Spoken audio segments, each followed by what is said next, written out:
Beep.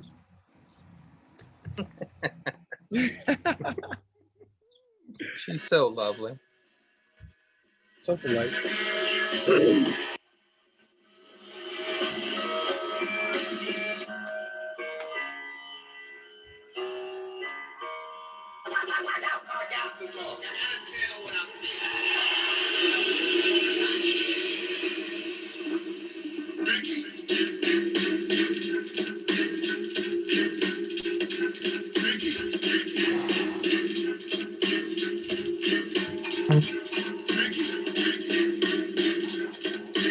Woo! Papa Wolf, baby.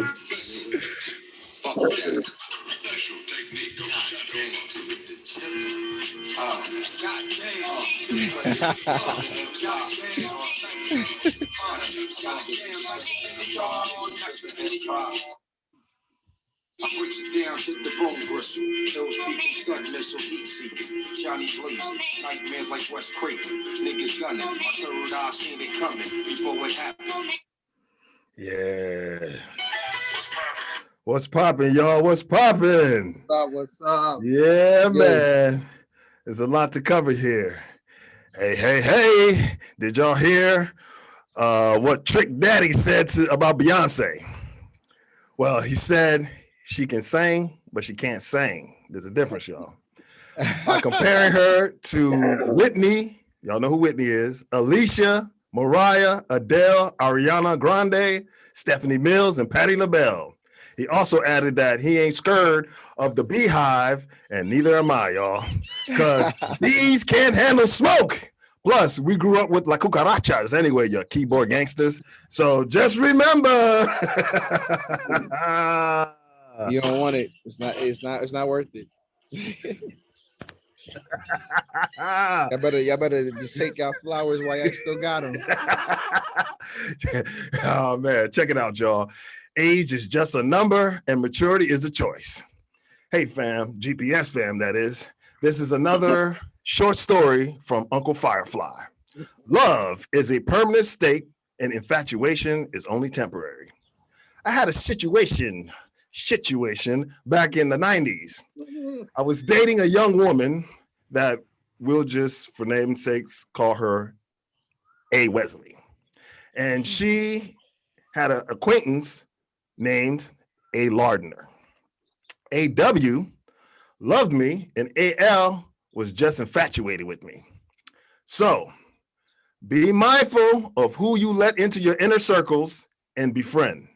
Hindsight is 2020 because it was in their initials all along, A-Dub and A-L. So we all were hanging out with a large group of people, friends, whatever, at Champions Billiards. You remember Champions Billiards on Rockville Pike? Oh, yeah. One night. And at some point, I asked if anyone wanted to play me in some pool. Well, the only person that was interested was A.L. A-Dub, who I was dating, was just like, I'm too, I don't really care about pool. So as I racked up the balls and broke to begin the game, she started flirting with me.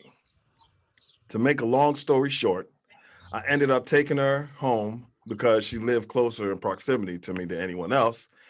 And the inevitable went down.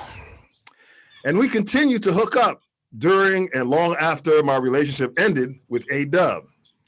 A-Dub ended up working for the UN, and A.L. ended up being a journalist and author. So one was very giving of herself, and the other was selfish and was just looking for a lead or her next story. So the moral of this story is no one wins when true love is lost, y'all. And that's just a fact, Jack. And, I learned my lesson, man, because I jumped out there, man, even though the other one, you know what I'm saying? She wanted to get married. She was married material. The other one, not so much. But I fell for the okie doke. But, that's how it goes sometimes. And fuck is that? Who is you to be asking me questions? I got to talk. I got to tell what I feel. I got to talk about my life as I see it. I got to. So, saying that. We're back like Bill Cosby. Hey, hey, hey. Sister Rachel Dolezal, another Fast and Furious installation, beanbags and wicker furniture, baby. Hey, Gloria, all red, white, and now blue. Innocent, innocent, innocent. You cannot say filth, flawn, filth. No. For Pete's sake, can we stop with all these claims of bullying? When I was growing up with you, Dubz, a bully was someone who would take your lunch money and then knock you out. Dubz, do you remember the saying, sticks and stones may break my bones, but names will never hurt me? We're going down a rabbit hole where we will soon be eliminating the art of stand-up comedy. So parents, please do us all a favor and let your youth understand that not everyone is going to like your ass, and only the best deserves trophies. Okay, let the hype but not hoopla begin again, my friends. This episode is hot off the press and the net. So go ahead, smack that red button to subscribe and smush that notification bell. Then you can like, share, and subscribe this content with others. And it's spelled Guerrilla podcast by way of YouTube, Facebook, Twitter, Instagram, and more platforms to come in the very near future. Take the extra mile and see how lonely but rewarding it is. It's the same old shit. We're just taking it in a different toilet. Let's get it! Keeping it centennial without celebrating the years. That means keeping it 100. Too hot to handle, too cold to hold. What's poppin'? And greetings to our listeners and viewers. Often imitated, but never ever duplicated. We are Guerrilla Podcast Sports, also known as GPS. With the segments E.or that features island picks and clean sweeps. As you can see, we are peeps. The Grapevine and the NFC East Chronicles. All on the 500-pound gorilla in the zoo. Look, we're not trying to reinvent the wheel, but we just don't want to wait over 100 years before we place him at the bottom of a suitcase. You know what I'm saying? And we sent a man to the moon prior to rolling luggage. So let's keep it moving because we got to give the people what they want and what they need. And this is how we're going to do it. And now, starting as wise men, my ace and brother who bleeds the other colors of burgundy and gold. The mathematical whiz, born and raised in the DMV, but now podcasting just outside of the still city of Pittsburgh, PA, a.k.a. the voice of reason, our homie Peter. Yeah, I see that, man. Yes, I wish I could grow one of those things, man. Can't have it all. And now, podcasting from his DJ booth at Fishtails in Ocean City, Maryland, while leading the youth movement, an Eagles and Lakers fan from the owner, producer and DJ, aka KOTJ, creating masterpieces in the labs and on the wheels of steel. But like a modern day power forward, he dropped jewels and downs all the time with inside scoops and solid picks as a great podcaster with a tremendous upside.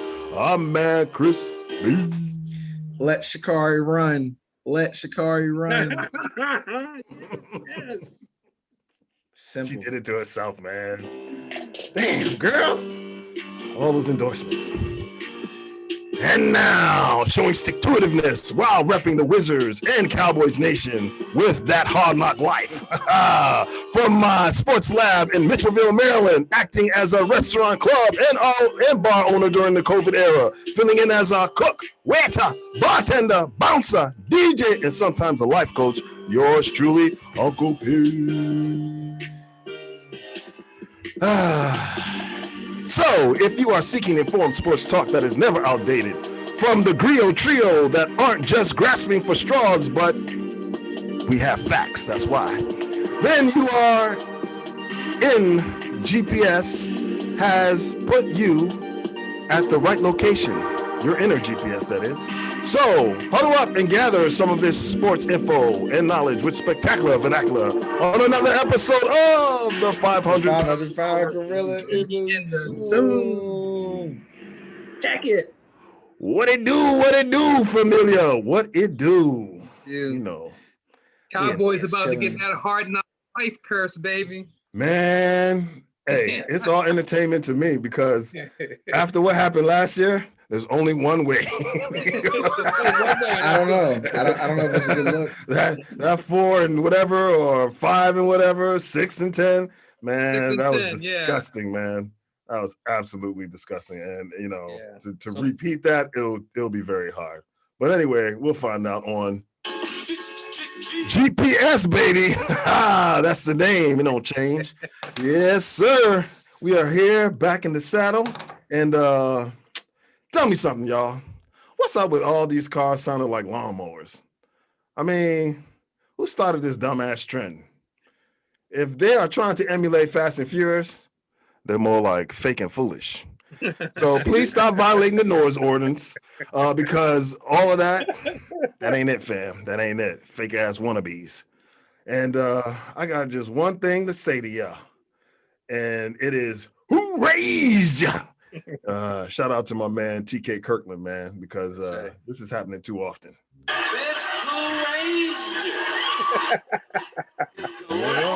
Somebody tell me, because I don't know, man. They keep me up at all times of the night, man. Just running this thing up and back, down and forth. It's like, come on, dude. I get it. You have a fast car. Is that what you're trying to explain to me? And the thing is, in some cases, it's just this little device that they attach to the back of their exhaust pipe that as air spits out, it spins this thing and it makes this noise. And it's like, you did all that to disrupt an entire neighborhood. I'm telling you, I mean, and this is the ongoing thing. So you can basically turn it on and off. Yeah.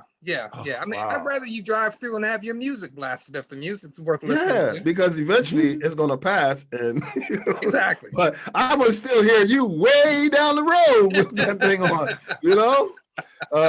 I've never seen a Fast and Furious movie.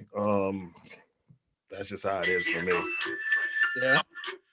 I had never seen one before, man.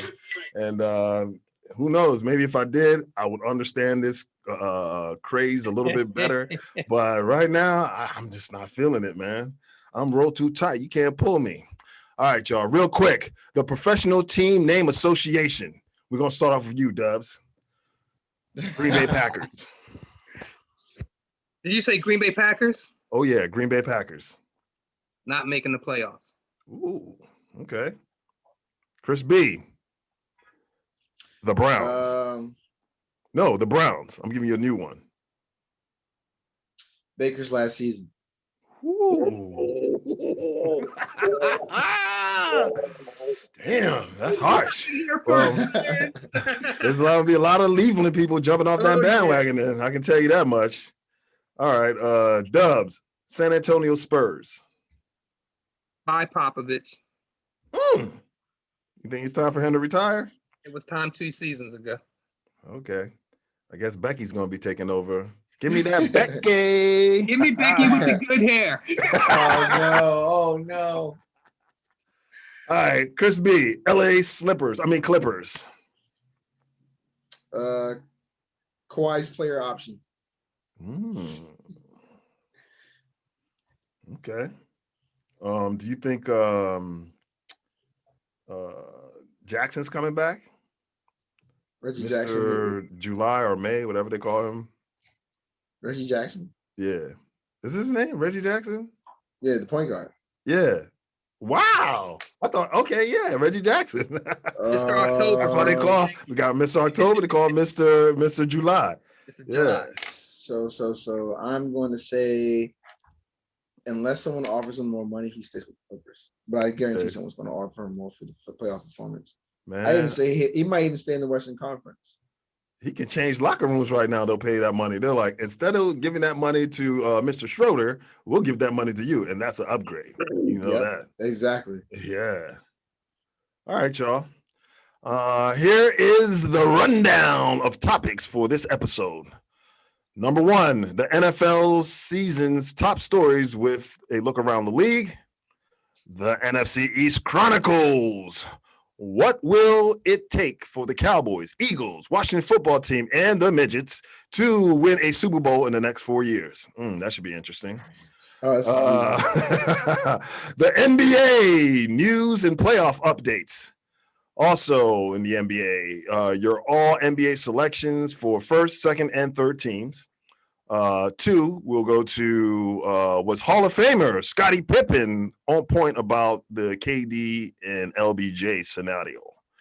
Also, and should Benjamin Simmons be exiled from the city of brotherly love? And if so, where to? Get out of here. Also, MLB, dubs, doubles, and double plays. Also, we have the grapevine. Does black coaching matter in the modern NBA?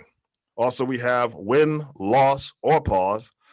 Are the Celtics headed in the right direction with the hiring of Ime Udoka? And we have a new segment called Kicking It. It's soccer and football, if you like to call it that. Updates on the Euro Cup and Copa America and some other things thrown in between. Also, we have this episode's Crash Dummy, also some E.or, and the joke of the episode. So now let's kick it off the tee with the NFL. All right, y'all. NFL offseason news and updates. All NFL stadiums are set to be at full capacity for the 2021 season. What are your thoughts on this, and is it a good or a bad idea? Dubs. I'm kind of on the fence with this one because earlier today I saw something flash on MSN about numbers starting to trend upward again with this variant. The Delta variant. With the Delta variant. So I don't know, man. You know, before seeing that report, I was thinking if the NFL went full capacity, that would be great. Mm-hmm.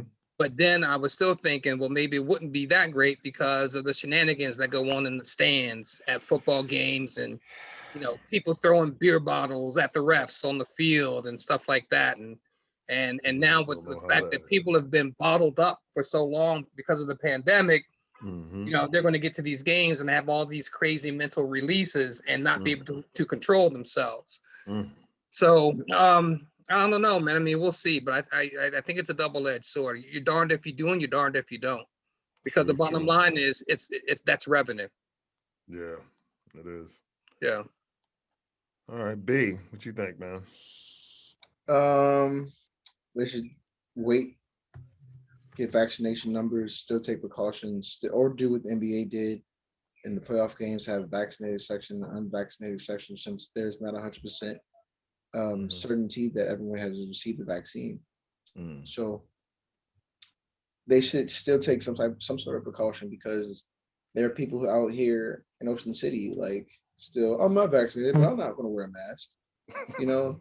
So who's to think that people from all over the US who still haven't gotten vaccinations are going to abide by the rules and wear a mask and actually social distance and actually still take precaution?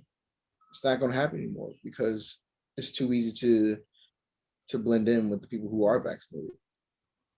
Some men just think they're invincible and they can keep cheating death, but yeah, and it's never that. As it mutates, it gets trickier. And if they don't do something to kind of curve it, I mean, we as a population and public, we can't blame it on the government anymore. You know, that dude's gone. Cheetos is gone. We got to blame ourselves Cheetos. now. Yeah, Cheetos is somewhere holding some rally, you know, trying to, you know, get people to spread it more, I guess. But, you know, yeah, I don't know, man. But hopefully things get better. And by the time the NFL season starts, the actual season, there'll be, you know, we'll have a hold on this thing, and then we can move to full capacity without masks, without everything. But do I really think that's going to happen?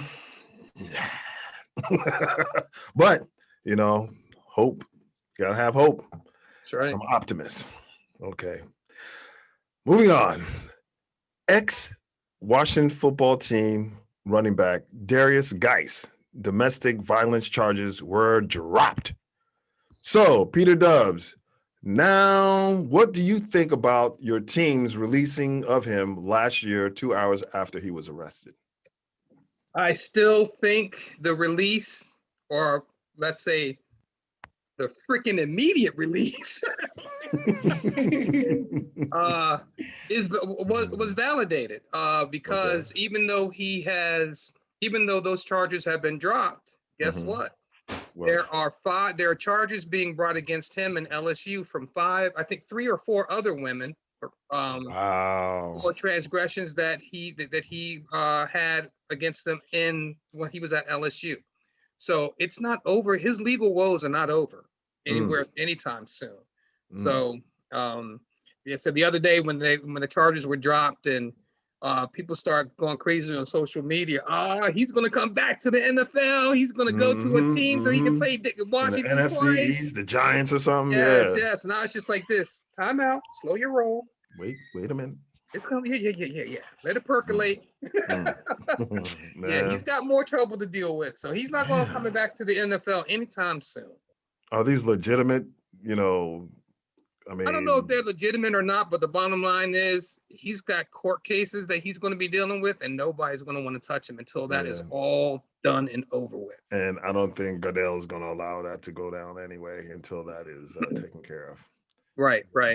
Yeah. However, since we're on Washington, they will allow a team owner to get away with a $10 million charge, even though he carried on the same exact manner. Yeah, he's like, I learned it from you, Dad. You remember that commercial? What are you doing with this joint in your room? Like, I learned it from you, Dad. Chris B, man, what you think about this, man? I mean, it makes sense. As much negative press Washington's been getting so far with Mr. Schneider, it would be within their good interest to get rid of someone who's questionable for sexual misconduct. I mean, Dirty Dan itself. It just makes sense because if you kept them, it'll be super tone deaf, and it definitely will continue to feed into the idea of the culture of that organization currently, and it would not help them in any light if they kept them on the roster. So it just makes sense in the public eye. True. Speaking of, in the NFL news headlines, Tanya Snyder, Dirty Daniel's wife, is now co-CEO of the Washington football team franchise. What are your thoughts and opinions about your team's latest breaking news, Peter Dubz? But before I say that, I did pull this up. The NFL has fined the Washington football team $10 million as a result of the league's investigation into teams' workplace culture. The money will be used to support organizations committed to character, education, anti-bullying, healthy relationships, and related topics, the league said now. In addition, Tanya Snyder, who was named the team's co-CEO this week, will take over the day-to-day duties and represent the franchise at league functions for the next several months. Her husband, Dirty Daniel Snyder, will focus on a new stadium plan and other matters, the NFL said. So, defend your boys, man. You know what? What? In defense of Daniel Snyder, he is a very lucky man because he is lucky that he and Tanya were not married in California. Because if they were married in California, I got one sentence. Give me half, Eddie. Your man Johnny Carson, I know who you are. Right. Johnny Carson's my name. Like, So it'll be interesting to see how this thing plays out while he's in his own little form of a self-imposed banishment from the day-to-day. Okay, it will be interesting to see what things she brings about and what things he had in place that she ends up canceling while she's basically the team CEO. Well, hopefully she won't be getting anyone to give, ticket holders lap dances on trips. Right. That's right. That's definitely out of the picture. Allegedly. Allegedly. But you know what, though? If she wants to get involved with the cheerleaders, I'll be a cheerleader. Y'all need y'all need a catcher. That's all I'm gonna do. I've been a Redskins fan all my life, and I dreamt about this moment. Yeah. Tear it down. Yeah. But You yeah, say, Dirty B? Dan got himself in a bind here, though, man. In quite a pickle.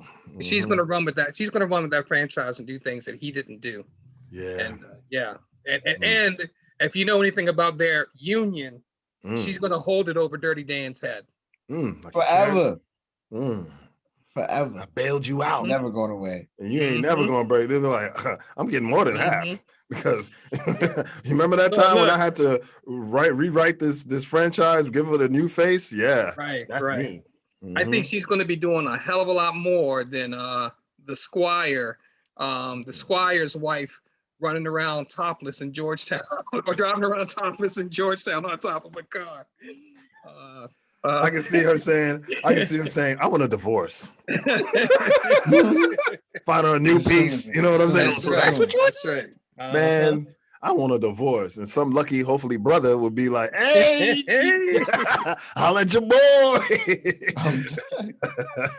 Let her go on a girls only vacation and go on the beach and meet Raymond St. Jacques. Yeah. Mr. St. Jacques. Hey. You'll get it later on. What's wrong with you guys? I make love to you constantly. Come here, Tanya. You sound Tanya. Hey, Tanya. That's right. B, what you say, man? So I mean, it's just how the NFL just lets owners do whatever they like and whatever they feel. And with no real true consequences. Okay, you fined him 10 million. I'm like, he doesn't lose. He's not in running to possibly lose his job or lose his team. You know, there's no serious repercussions. Just like what happened with Jim Irsay or Robert Kraft. Like the list goes on. Like, this ain't the NBA, because if it was the NBA, you know, just like they did Mr. Sterling or whatever. Sterling, yeah. He had to go. They'll get rid of you.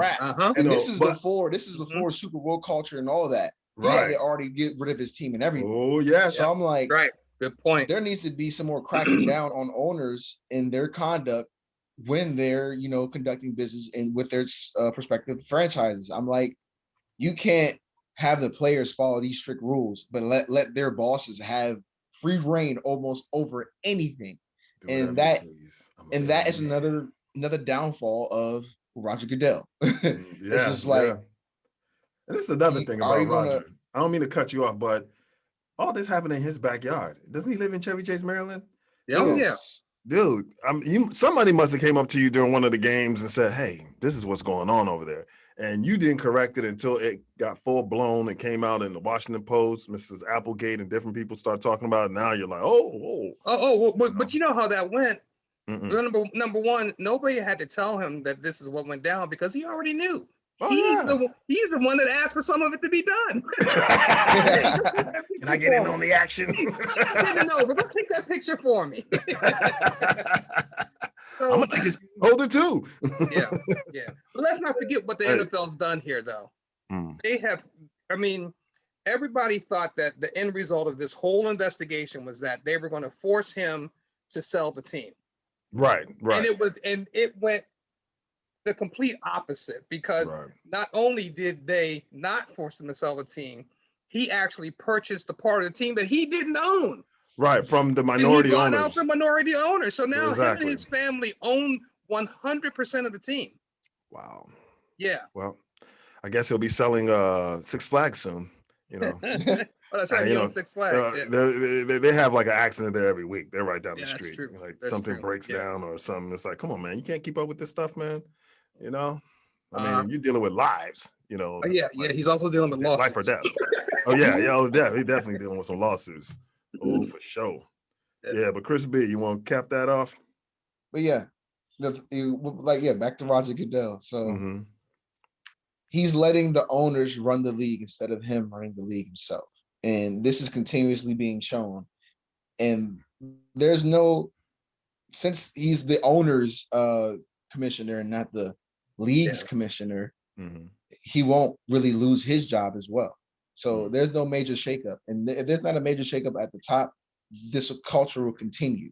Right. And the owners will continue to slide through and just get petty fines here and there. But, you know, and then do these save face moves, but still act differently on the other end. Man, while you're at it, man, since it's a owners ran league, Jerry already said he will give anything to win another Super Bowl. So basically, what I want you to do is go ahead, holler at your boy Jerry and see what we can buy. You know what I'm saying? I mean, our front, we need that championship. It's been a while, man. I mean, my oldest son, who just turned 28, was like 3 the last time we won one. So, you know, hook us up. Hook us up. If you're going to hook everybody up, hook us up. Yeah. Sure. You know what I'm saying? Hey, am I correct? Don't the owners approve Goodell's contract and therefore his salary? Yes, they do. Yes, they do. So, yeah, you know. Yeah, see that right there is a conflict of interest. Wait, exactly. Very much so. And no one ever brings that up. No one ever brings that up. Yep. Tote that line. Stand for the national anthem. Whatever.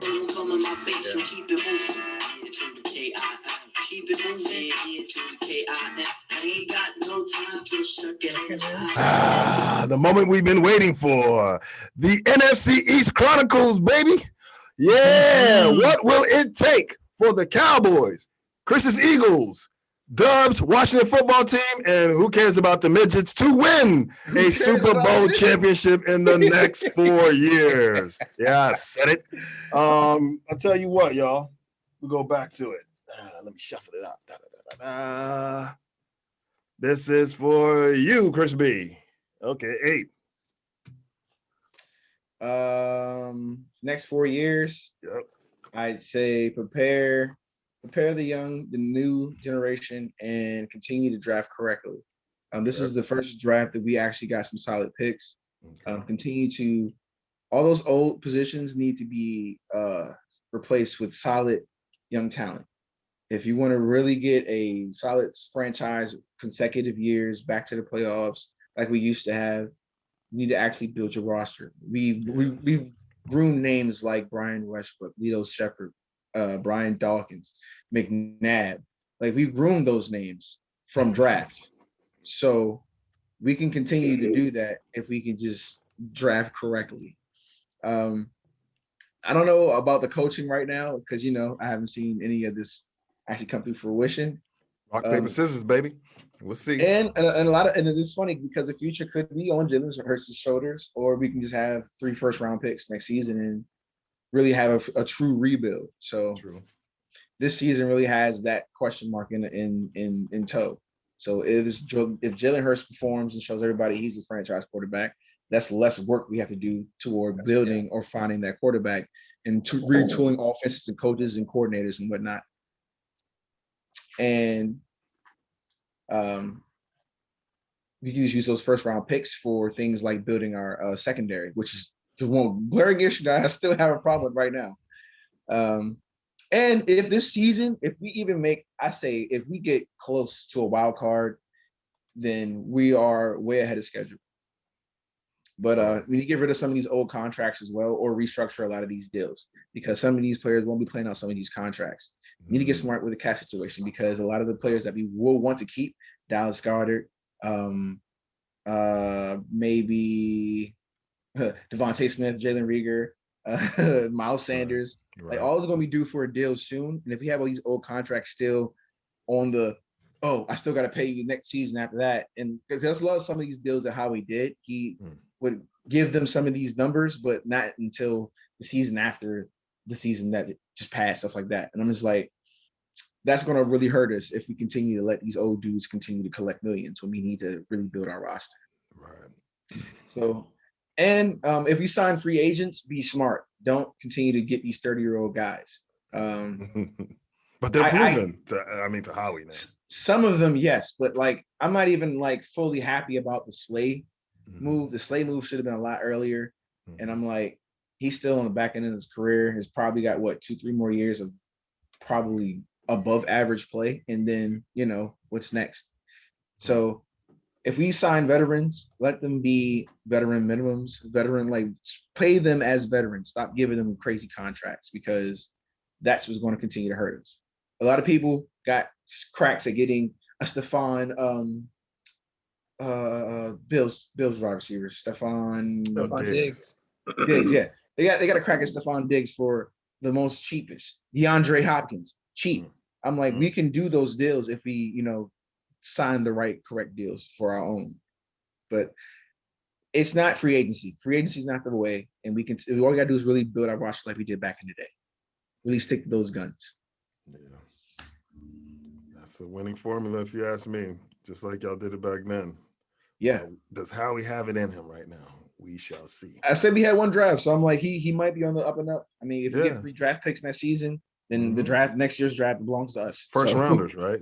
3 all first rounders. 3 first rounders. Ooh, if you can't make something happen with that, Howie, then he has to go. Yeah, he has to go. If there's a slip up with any of those guys, because I don't think he'll be able to blame, not being able to, do his scouting like he did the last couple of years or whatever. Without COVID being an issue, he should be able to have people go to the games, he himself be able to get enough game tape on each guy, interview them face to face, not over Zoom or whatever, and get a feel for what he really wants. Yeah, no more excuses. All right. Sounds like a plan. We'll see if they actually take your advice, because we are out there on the net now. We're on YouTube. You can find us in different platforms. So, hey, we don't mind if I'm sure you don't mind if you go ahead and hack us somehow before our early stuff gets out and you figure, hey, I'm going to roll with what that guy says, to save my job. If that is it, then more power to you. All right. Dubz, what you got for us, man? Yeah, man. Super Bowl next 4 years. When I think about the Washington football team and winning a Super Bowl in the next 4 years, it makes me think about what they've done in the last 4 years. And every year they've with their first pick, they've drafted a defensive lineman, and that's why that defensive line is so strong right now. So looking forward 4 years, or each year over the next 4 years. Each year over the next 4 years, one of those guys is going to be up for a contract renewal. Right now, after this upcoming season, Jonathan Allen will be the first one who's up for contract renewal. So each year, you have to renew those contracts and give them deals, team-friendly and player-friendly deals that don't lead to anyone holding out of camp or anything like that. Let's just be upfront and honest and just do some good negotiating and get deals done. And there's more money now. I mean, exactly, and there's more money now. So yeah, be smart. Keep these guys, because if you keep that defensive line intact and then the other pieces on the defense, then after that, it's all about one thing: steady quarterback play. Period. That's true. Yeah, I think we have the receivers. We have we have everything. Built the trenches. We built the trenches. We built the back end of the defense. We got the receivers. We got the running backs too. So it's just a matter of steady quarterback play and it all jiving and coming together at the same time. Then I have a hard time. Oh, and keeping Ron Rivera. Oh yeah. Yeah, you definitely want to do that. Yeah. Keep Riverboat. Yeah. You want to keep changing Right. Head coaches every 3 years. That doesn't get you anywhere. And now that Dan's not there, I guess, but he's still somewhere lurking in the background. That's his MO right with there. The cheerleader. Yeah. But I would say, so what do you say? It'll take 4 years, 3 years, 2 years? What you think? That all depends on which quarterback they're getting the steady play from. Okay. If it, I don't know, that's the part that's tough for me. In my heart of hearts, I want that quarterback to be Taylor Heineke. Right. Because he's younger, more mobile. I think if it ends up being Ryan Fitzpatrick, then then that's going to lead to us doing something that we shouldn't do. Overpaying Fitzpatrick. Yeah. Or finding another quarterback and going, and that's just the quarterback right. About. But Yeah, I think that he can groom he can groom. Fitzmagic. He can groom He can groom, yeah. Heineke, you know, this season to eventually take over. Now, Mhm. a lot of that comes down to how well he's playing and how well you guys are playing as a whole. If you're Right. winning, he probably, you know, stays a little longer than expected. But if Mhm. you're losing, mediocre, people are going to start calling for Heineke to get in there, and then if Heineke gets in there, and all of a sudden it changes the dynamics. Yeah, you know it doesn't take long in Washington. Mhm. Oh yeah, you Mm-mm. know they get tired of you real quick. Mhm. All right, but B. So how long you think it would take for you guys? It just depends on Hertz. So we have if Hertz is our guy, I'd Mhm. say 2 to 3 years. No, I'd say 2 years. 2 years? Okay. Okay. So I think not this, not let's say next year. You would say it would take this year and next year, and next year you guys would be in a position to get to a Super Bowl or win, I say 2 or it would years. take 2 years and then the third year. You're saying. If it's Hertz is not our guy, then it's going to be 3 years because we'll have to develop a new quarterback. I see what you're saying. Yeah, because if he's your quarterback after this year, you know, then obviously he must have done something right. Exactly. I see it. Okay, As okay. that's basically how it is. It's basically how it is in the NFL for real. Right, right. If you're there for multiple years, then you must be doing Yeah, something. you must be doing something good. Unless you're like my man, Mr. Watson, right now. It hurts right here. Anyway. Good and terrible. Good and terrible. But you know, we'll see if he comes back this year, because I would come back to collect that 38 million. But that's another story. All right. So look, I'm gonna give you mine. Mine's real simple. It's not open heart surgery, it's football. You throw out last season and face your reality. Which is you have a number one rated offense. So you don't have to mess around with it. And when I say number one rated offense, that was a year before, you know, that got hurt in 2019. If it ain't broke, don't try to fix it. Just relax and let it flow. However, don't hit that panic button because the defense looked like stir-fry shit in the wash your hands, ass, and wear your damn mask. Also, keep at least 6 feet away from others in COVID-19 season, because that was a disaster. We all know it. So we got rid of some of the people that we knew weren't going to work for us, and now we're dealing with. You remember we had a terrible defensive coordinator. I remember that. And to compound things, making it worse, there were no OTAs or in-person practices to install a new scheme. Next. Not using it too much of an excuse, because you know all of us had the same thing last year, as well as Dubz, and then they had a new coach come in and look what they did. Okay, all right. So next, and a key is for JJ to take a lesser role. Then let Steven do what he do. Stephen Jones, that is his son. Resign wide receiver Michael Gallup to a multi-year deal. Don't let him go. For Zeke to return to the form of his first and second season in the league. Also, this is very key. Tight end Dalton, I know something, Schultz, to become the third best tight end in the league, just behind Travis Kelce and Kittles. That's a big wish, but I'm hoping that can happen. You know, he's at tight end U right now. Hopefully he's stealing some of their, you know, moves and some of that secret sauce, and he's bringing it back to the Cowboys, and we'll see it on display in Hard Knocks on HBO, by the way. Okay. Also, Quentin Cubo Bohanna to become that dominant player in the middle of that D line. We need that. We need Micah Parsons to be as advertised. I mean, people talking about D Ware now, who's been around the league for a while. He's Thomas, what was the guy who used to play linebacker for Miami? Thomas.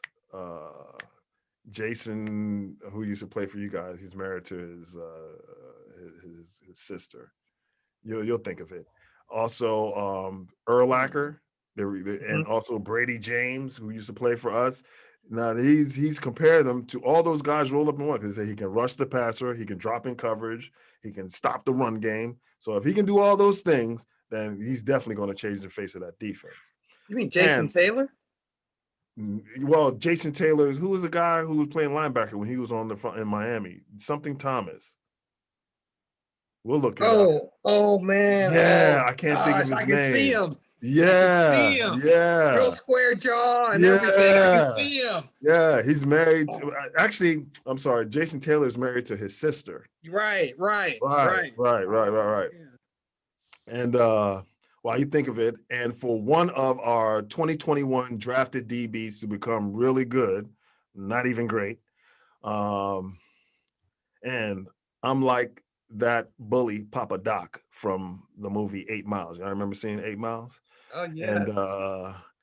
And you know, when I'm on the mic, that's how I am. And you're like Rabbit, Eminem, Mike McCarthy. You know, I mean, because let's just get real, man. Mike McCarthy, you're hanging on by a thread. So you better lose yourself.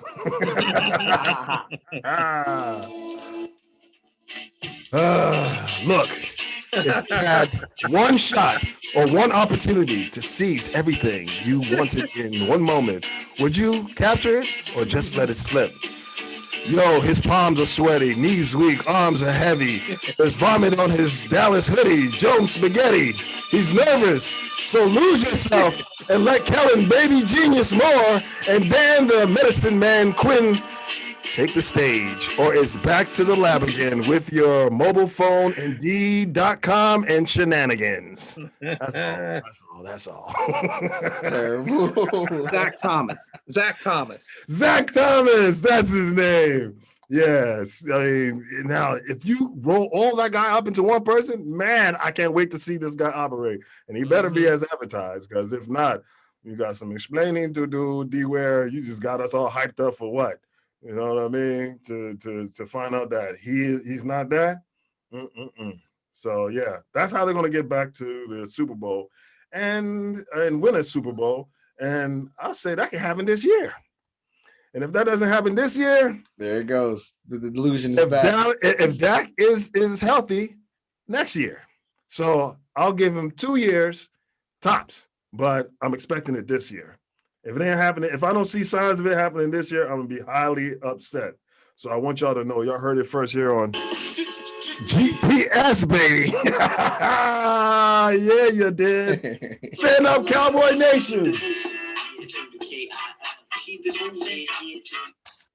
All right, y'all. So, okay. Now it's the NBA. It's fan tragic. You remember? Fan tragic.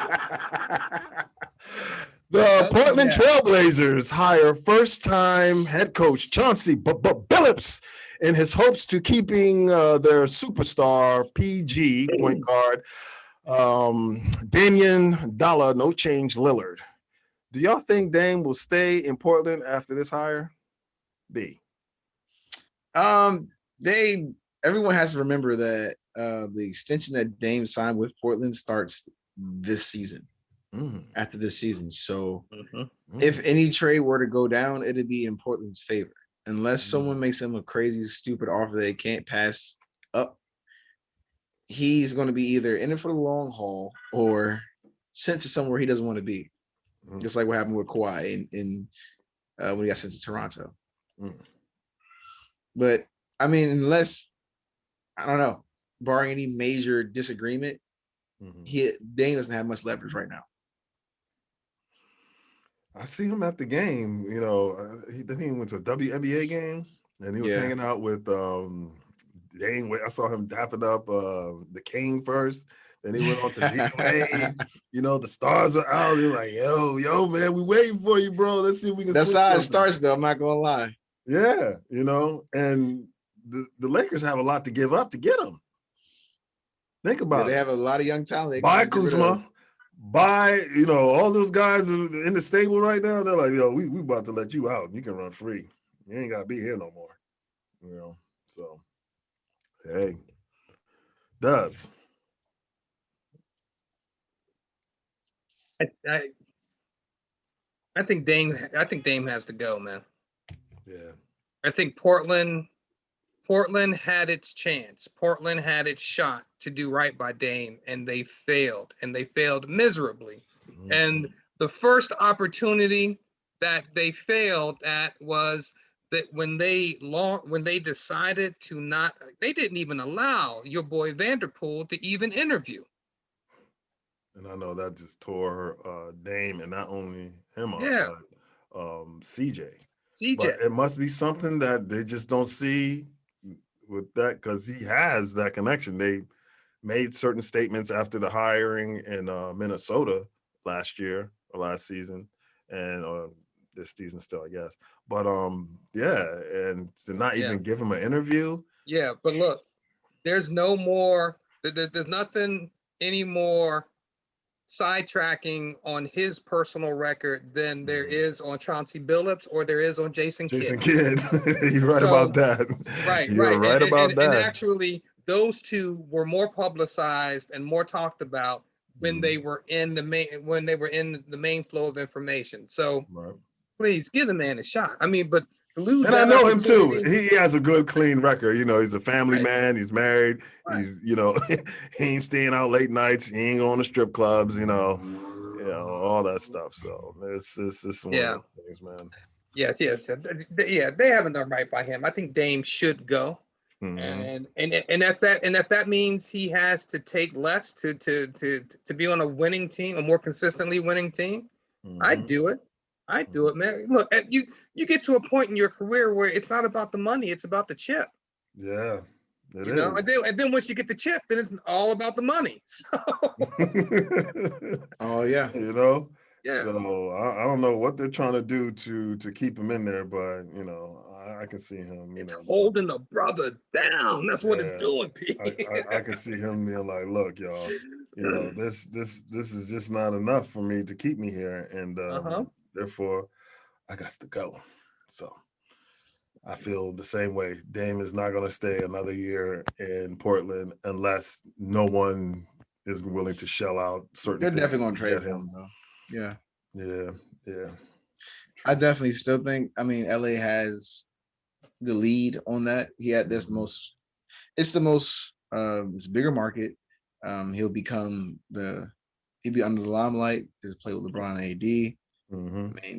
I mean, there's not much else you really need on that roster too with those three, because all of them could run a B squad team if they need to, if someone needs rest. So it's all, I mean, it's Lakers to lose, honestly. I mean, you can go play with Luka or New York, but those aren't selling. He That's might not, have to go that route. You know why? yeah, They're in the same division. You think Portland wants to trade him exactly. Yeah, to that's LA, that's and I'm now crazy. going to have to face And you then all have him this dominate time? the whole year. They're Yeah. like, Yeah. nah, bro. Yeah. Mm-mm. And look, out of spite, they might send him to someplace like Boston. Yeah. They might send him somewhere where they know they're not going to have to see him frequently. So I wouldn't be surprised if he ends up in the Eastern Conference. That's all. What a piece of that. Primo Mia Channel Live. Okay. And the Eastern Conference finals are now as tight as that bodysuit on a Prego Cardi B at the BET Awards. Yeah, in game one, Ice Tray had the Bucks defenders looking like they had no skates at a ice skating ring, with scoring 48 points, dishing out 11 assists, and grabbing 7 boards while shooting 50%. He might look 17 years old, but the way he massacred the Bucks defense would have him convicted as an adult. The number 17 is a very significant milestone in American culture. It's your final year of being a minor before becoming an adult, and it is the record number of NBA championships, I believe, won by both the Lakers and the Celtics. Y'all can correct me if I'm wrong, but I believe both of them have 17. Y'all got 17, right, Chris? Not 18, right? I think it's because y'all just tied them, I think, last Yeah. year. Right. So, I don't know, man. In game 2 at Milwaukee, the Bucks came out with salt trucks and pre-treated the Hawks' road to a 1-1 tie series by outscoring them 43-17 in the second quarter. Remember that 17. And massacred. Right. And in game 3, the Bucks brought the Zamboni down from Milwaukee along with ice skates to run all over Ice Tray and the Hawks. The Hawks folded like a cheap beach chair at a Mexican resort by being outscored 30-17 in the fourth quarter. And Chris Middleton single-handedly outscored the Hawks 20-17. By himself. By himself. So, yes, Trae Young's injury to his right ankle was fluky in the third quarter of the game 3 when stepping on the referee's foot. But none of his teammates stepped up afterwards, y'all. That was the most, like, when I looked at it, I was like, damn. Wow. So, y'all saw games 1 through, I guess, where are we at now? 5, right? Yeah, because they just played 5, okay? Yeah, last night. And now I think Bucks have a 3-2 lead. And they did this last night without Trae. Giannis, yes. I mean, without Giannis, and also they've been without Trae. Yeah. But I think Dubz, we were talking before the show. Do you think now, even with Giannis, if he can't return, do you think if Trae returns for game 6, do you think they can still beat the Hawks to advance to the finals? The Bucks. If Chris Middleton and Holiday decide to earn their paychecks, then yes. If they decide to show up as the players that they're paid to be, instead of the players that they think they are, then yeah. Honestly, I thought the game the other night, Milwaukee won, but Milwaukee should have been in control of that game from beginning to middle to end, and they were not. And part of that is because those two, without Giannis, didn't show that either one of them could be, a viable number 2, or that guy that fills in when the top guy is out.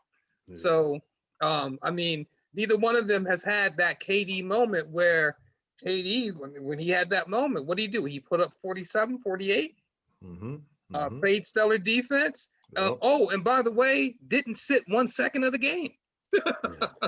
Well, there's KD, and then there's those guys. So that just shows you there are levels, and you're either there or you're not, and neither one of those two are there.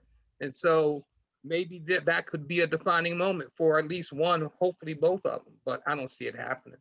So basically, because of injuries, we're forced to watch some watered down crap. Like we said episodes ago. Yep. These injuries, we're watching a watered down NBA. And if Giannis, can you imagine Giannis not them making it to the finals and no Giannis? Please, y'all. I'm not even going to watch it then because I already know who's going to win. I already know who's going to win anyway, but it's definitely going to be that much if he's not there. Chris B, man. So, the fact that the Bucks can show that they can do it without Giannis, like last night when Lopez, Holiday, and Middleton went over 20 points. 2 of them had 30. So if they decide that yes, we can, be those players, or actually believe in themselves and not just have that ego about them, then yes, they can definitely be successful against the Hawks, even with Trae Young coming back. Because that roster's supposed to do that, not needing to be motivated by a injured Giannis to try to fight back in the series that they should have already been ahead at least 3-1 at this point. Because I'm like, come on, it's just, I'm not saying the Hawks playoff run is a fluke, but given the talent matchups, it's just like you're playing with your food. You're supposed to be the team. Giannis talking about don't play with your food, but you're playing with it right now. And that's how I see it. So you shouldn't be going back and forth with this team. Like your next game, if you don't close out the series, then you're going to lose game 7, in my opinion. Look, I'm looking at totals here, right? Between the Bucks and Hawks in their series. With Giannis, it's points in the paint for Milwaukee. It's 188 to 118. Assists 83 to 52. Rebounds 142 to 120. Fast break points 53 to 29. Without him, except for game 5 that they played, 44 to 46. That's points in the paint. Assists 18 to 26. Yeah, that's crazy. Rebounds 42 to 43, and fast break 9 to 14. There's no way in the world that you can win without Giannis. I mean, I think if Trey returns, they win game 6. And if Giannis doesn't return for the last game, game 7 in Milwaukee, Trey goes off again and scores whatever, 40 points and does all his shimmying and all that. And it's over. It'll be over. So, sad enough to say that's how important one guy or two guys are to their teams, but more so one than the other. And I'm kind of surprised because, like Dubz says, you're getting paid all that money to be that guy, and that's what you're putting out. That's not good. Yeah, it's all a moot point anyway because Phoenix is our NBA champs anyway. Anyway, right. We can talk about it all we want, but when it comes down to it, they're healthier. They have everything. Their ducks are lined in a row. I mean, have you heard the word Jap before? No, I'm not talking about the derogatory name for Japanese or the acronym for a Jewish American princess. Oh. But the acronym for just another player. And that's what Trae Young is going into battle with every game versus the Bucks. Whereas Giannis has Chris Middleton and on occasions Drew Holiday. Usually the statistics that speak to how the game is won or lost are field goals, percentages, rebounds, assists, points in paint, and fast break margins. All right. In game 2, Ice Trae got thawed out. We saw it, going just 1 of 8 from 3-point range, overall 6 of 16, right? And the rest of the team, or the rest of the starters, went 12 of 30. The rest of the starters only shot 30 times. That means 4 other players came away with 30 shots. And then as a team, they shot 41.5%, and from 3-point range, 25%, with the Bucks having 62 points in the paint to their measly 30. Also, out fast broke them 27 to 12, while being out rebounded by a margin of 13, 47 to 34. And out assisted by 16, 29 to 13. So as you can see, if Giannis plays along with those other guys, those guys are big time players. But if Giannis is not there, they themselves are just another player. That is Drew Holiday and Middleton. And I'm surprised what's his name stepped up last night the way he did, scoring 33 points. That really gave them the game right there because they couldn't stop whatever was in the middle. Lopez, Right. Yeah. In game 3, the Hawks went on a 15-2 run to start the game, and their game were on fire, I'm telling you.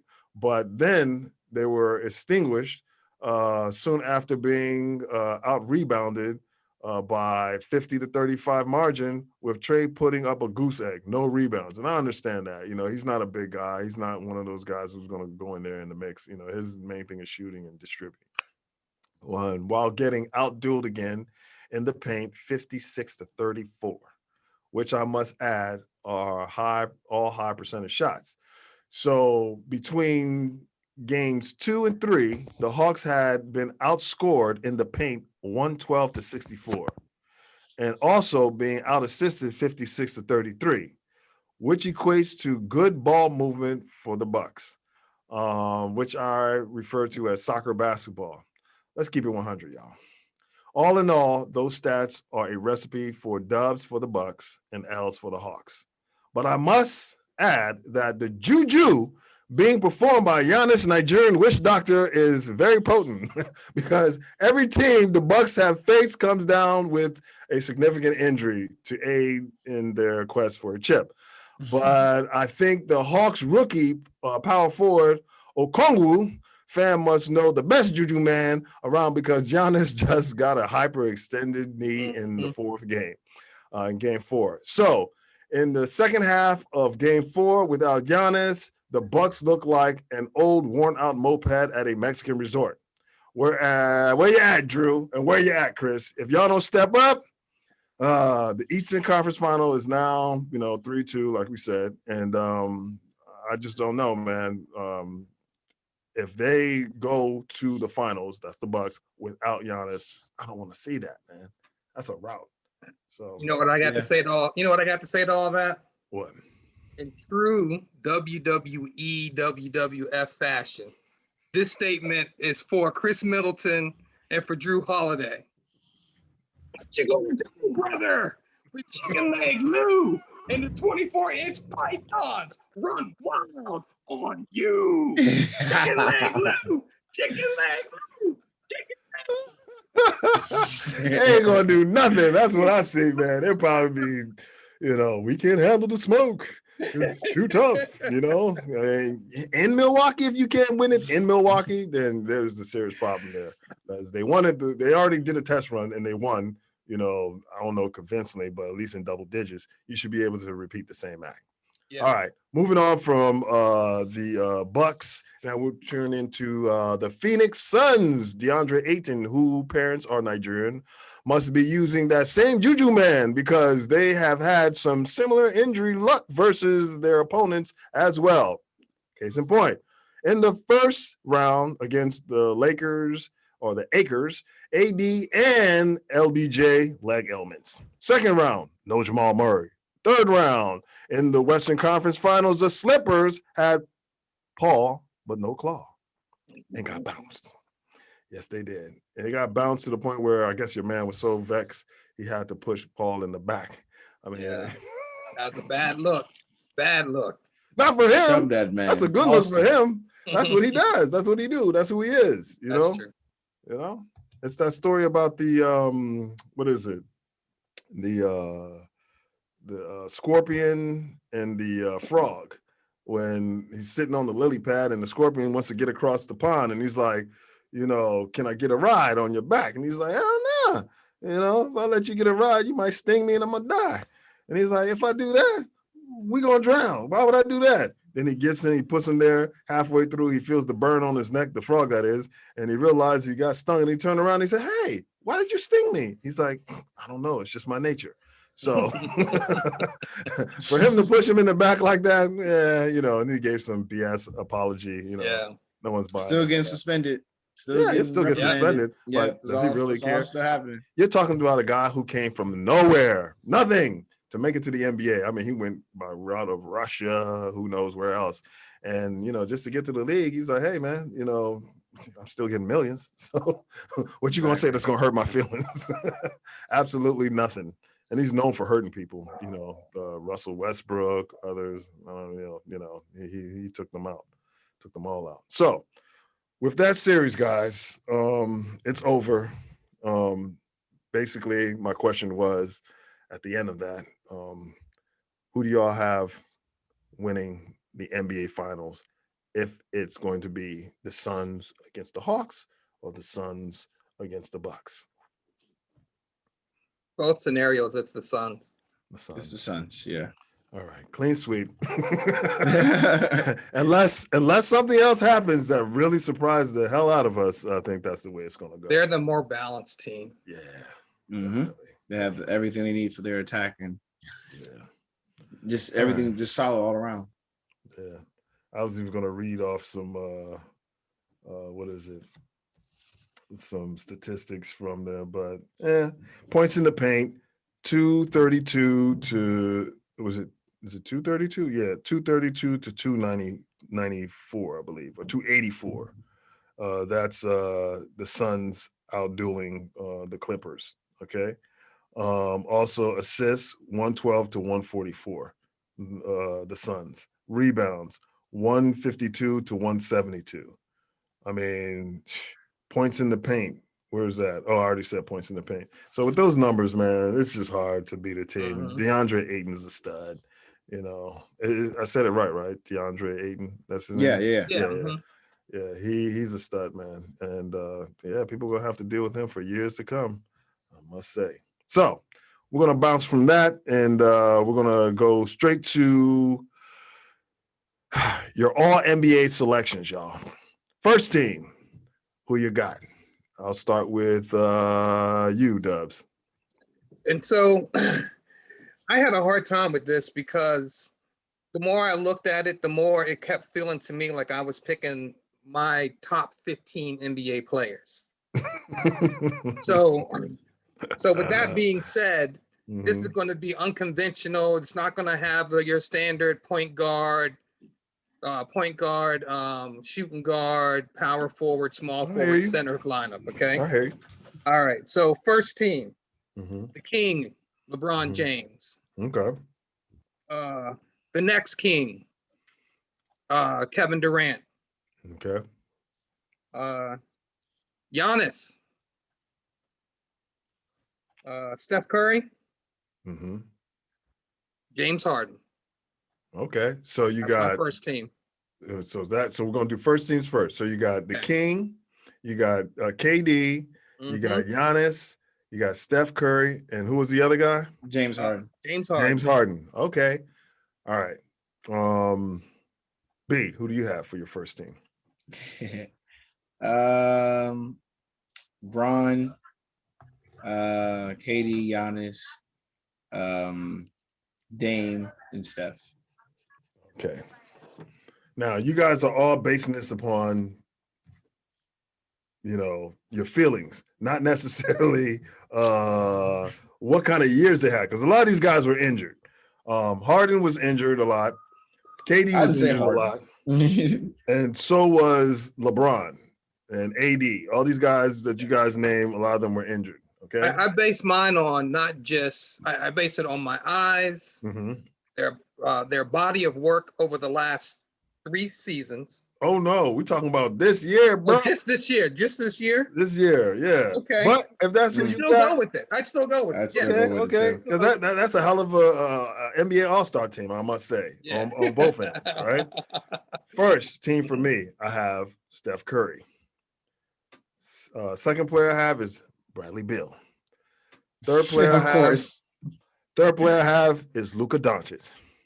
Fourth player, Giannis. And the fifth, to round it out, Jokic.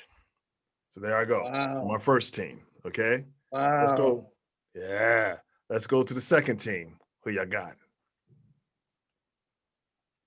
Dubs. All right. No, I'm making note of everybody's picks. So. Right. All right. My next list. Kawhi not. Okay. AD. Okay. Luka. Okay. Joel Embiid. Okay. Jokic. All right. Sounds good. Who you got, B? I got Kyrie, Devin Booker, I go Kawhi, and Jokic and AD. Okay. See, if some people were to see my list, I'll start a whole lot of controversy. I hope they do tune in, and that way they'll see what they need to do to straighten out, their games. All right, second team for me, I have Damian Lillard, Kyrie Irving, LeBron James, Joel Embiid, and Jason Tatum. That's my second team.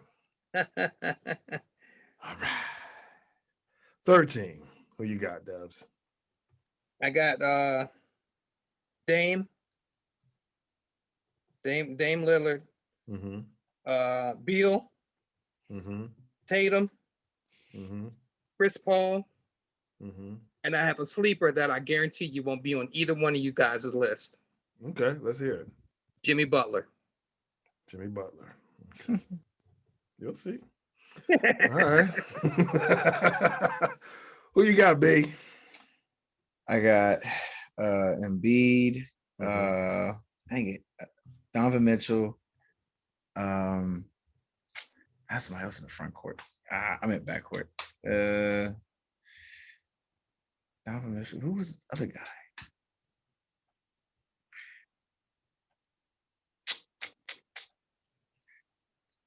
Forgot him. Paul George, Devin nah. Booker, or you already said Devin I Booker? already said Booker. You said Chris Paul, right? I did not, Okay. but it wasn't him. Right. So I said Embiid. I said Embiid and Kyrie. Okay, Kyrie, you said Donovan Mitchell. Yeah, okay. Embiid, Mhm. Kyrie, Donovan Mitchell. Mm-hmm.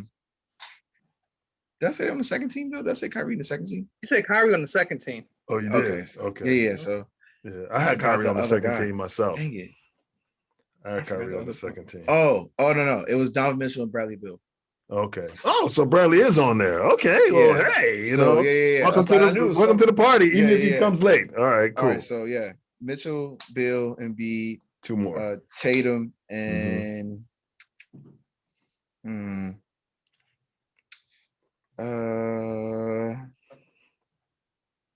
Somehow I think you guys are doing it according to not what they did this year, because all I did was what they did this year, availability. I factor all that in, and this is how I came out with my list. While you think about the last person, right? I have Chris Paul. I have Trae Young. Where's Trae Young on y'all list? Y'all don't have Trae Young? Yeah. Okay. Ooh. Oh, I got my last guy too. So, Okay. Go ahead. Donovan Mitchell, obviously. And you notice how I didn't have KD on any of the other ones? KD, all right?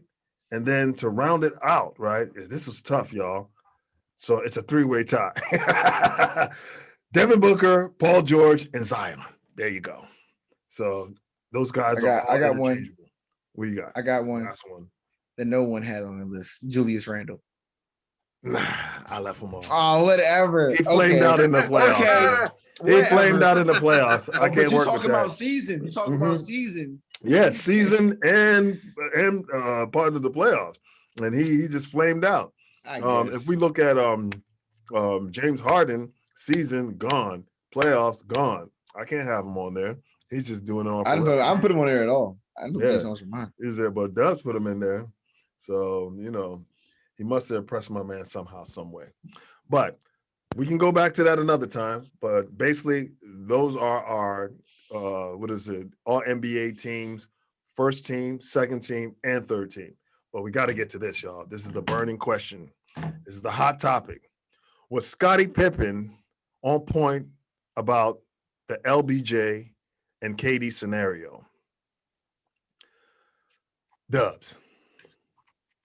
Well, first and foremost, I truly think Scottie Pippen should just STFU.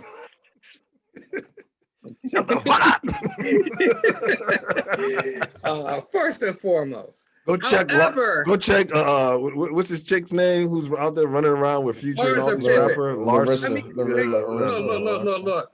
If you're divorced and you're allowing someone to still carry your last name, I don't want to hear what you got to say anyway. Just throwing you all out in the street. Right. And she got a son who might be going to the NBA, who's about the same age as these guys. Come on, man. Put some respect on this. Terrible. Yeah. Terrible. So on that accord alone, he should just shut up. He should. If someone puts a mic in front of him, he should turn around and walk away. But he has a book he's trying to sell right now. I know. That's why he's getting all crazy. I know. Yeah. So it's all about the money. I got it. Chasing paper. That's all right. That's all right. But you're making yourself look foolish, Scotty. You're making yourself look more foolish now than you did when you said no to going back in the game because the shot was drawn up for somebody else. He's a Hall of Famer, man. You can't do that. But I will admit, what he said was kind of on and kind of not on. So I did see some points in what he said, but still, I just think he should leave it alone. I mean, and honestly, I want to give LeBron and KD the respect that they deserve by not having a feeling on what he said. because at the end of the day, man, I think I have more love and appreciation for KD and LeBron's body of work, not just on the basketball court, but also just as a human being than I ever have or ever will for Scottie Pippen. So in that regard, Scottie, shut it. I really, Scottie too hotty. Scotty too hotty. But you know what? There's also the movie Euro Trip. Scotty doesn't know. Scotty doesn't know. Scotty doesn't know. So that's wrong. Disrespecting that Hall of Famer like that, you know. But hey, man, you know, people, you put yourself out there, man. Everyone's gonna have an opinion about you. Yeah, so that's true. You have to be willing to take them shots. Yeah. Yeah. B.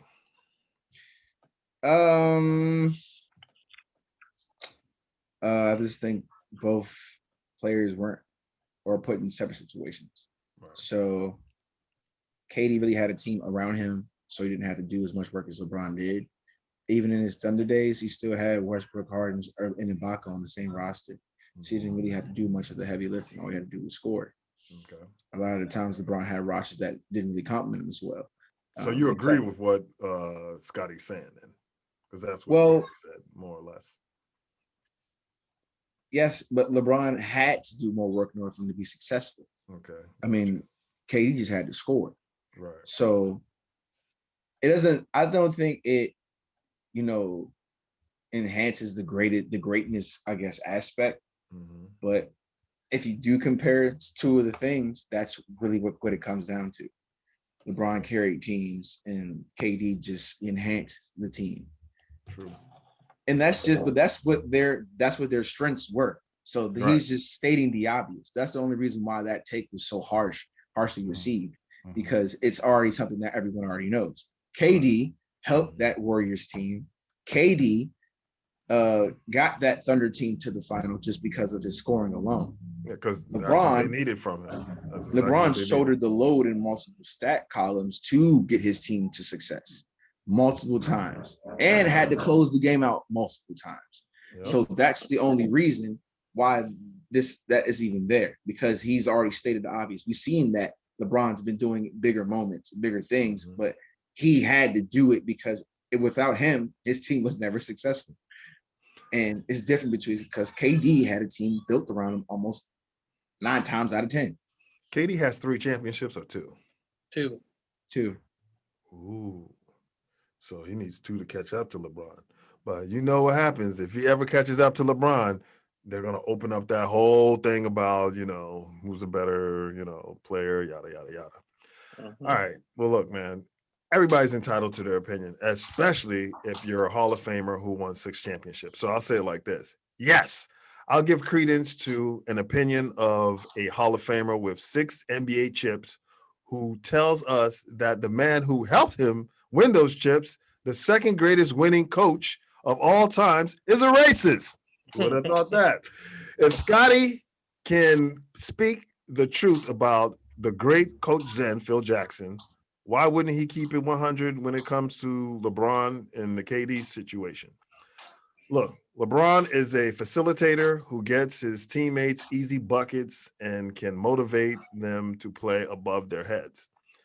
I truly believe he would have made the Nets that's LeBron now, a tougher defensive unit, which would have been the difference. KD is the greatest scorer that I've ever seen, I must add. Better than the Iceman George Gervin, Michael Jordan, Kobe Bryant, Bernard King, and Stephen Curry. That says a lot. Go look at the tapes of these guys, go look at their stats, and you'll see why. For you old heads, KD is like George the Iceman Gervin, and LBJ is like a stronger Irvin Magic Johnson with less court vision. I rest my case. That's all it is, man. So they can go back and forth as much as they want, but you know, I'll give credence, like I said, to what something that Scotty said, because when I look at both players, just like Chris B noted, you know, what they bring to the table, there's things that LeBron does that KD can't do. And one of the things is KD doesn't have that in his DNA to be that type of leader, to tell guys what they need to do, where they need to be. It's just not him, you know? And as far as, you know, he can pass, yeah, he can pass, but can he pass like LeBron? Will he set the table up like LeBron? No, he's a better scorer than LeBron. Just like I tell people, Kobe Bryant, the late Kobe Bryant, God rest his soul. He was a better scorer than LeBron, but he wasn't a better all-around player than LeBron. People will fight me to that till, you know, they themselves are in their graves. Well, so let it be. I'm not going to go back on what I said. Like I said, there's Michael Jordan, and then there's LeBron James, and then some other people come underneath, and then whatever. I think we did the Mount Rushmore of some episodes last year. So we'll revisit that maybe once again at another time, but right now, that's where we're going to stick it at. All right, moving on. Should Benjamin Simmons be, I call him Benjamin because there's no J, Benjamin Simmons be traded out of Philly? And if yes, where should he go? B, take that first. He's not going to get traded. Okay. As much as, you know, I think they should have really held him accountable for his work ethic on his jump shot, especially when you're a player in the NBA. The organization just didn't put any, you know, incentive into getting him to improve his J. So that is it's a double-edged sword. Like, he didn't want to work on it. They didn't really enforce him to work on it or incentivize him to work on it. So both of them end up ultimately failing. So now the pressure is on. I mean, I give him 2 more seasons. If he doesn't get any better, then he might be gone. But I don't see them getting rid of Simmons immediately because that's too big of a change. Embiid is still their crown jewel. So if they don't give Embiid a good replacement, then he'll want out. So you don't want to lose him because of a slight faux pas on your end. You want your players to get better and continue to increase their game once they get the big deal or prove themselves. So I think it was just laziness on both parties. Simmons didn't want to work on his jumper. The Sixers didn't care until it became publicized. Yeah. Okay. Dubz, what you think? I think they need to trade him. Yeah. And I think they need to trade him while there are good trade possibilities. Right. Of which I have identified 4. Okay. Let's hear Okay. it. The first one, he goes to Chicago so that the Sixers can get Zach LaVine, Thaddeus Young, a 22 first-round top 10 protected pick. That's key. What? First of all, what's the name was the All-Star this year? Zach LaVine. If Yeah, anything, they're going to trade him. They're going to trade him straight up. And if I'm sitting in that GM's position, I'm not letting Zach LaVine go for that guy. No, Exactly. That's definitely a downgrade. no. Okay. And then They're building around. Okay, Zach let me hear your LaVine. second All right, one. let me go to my second one. Denver.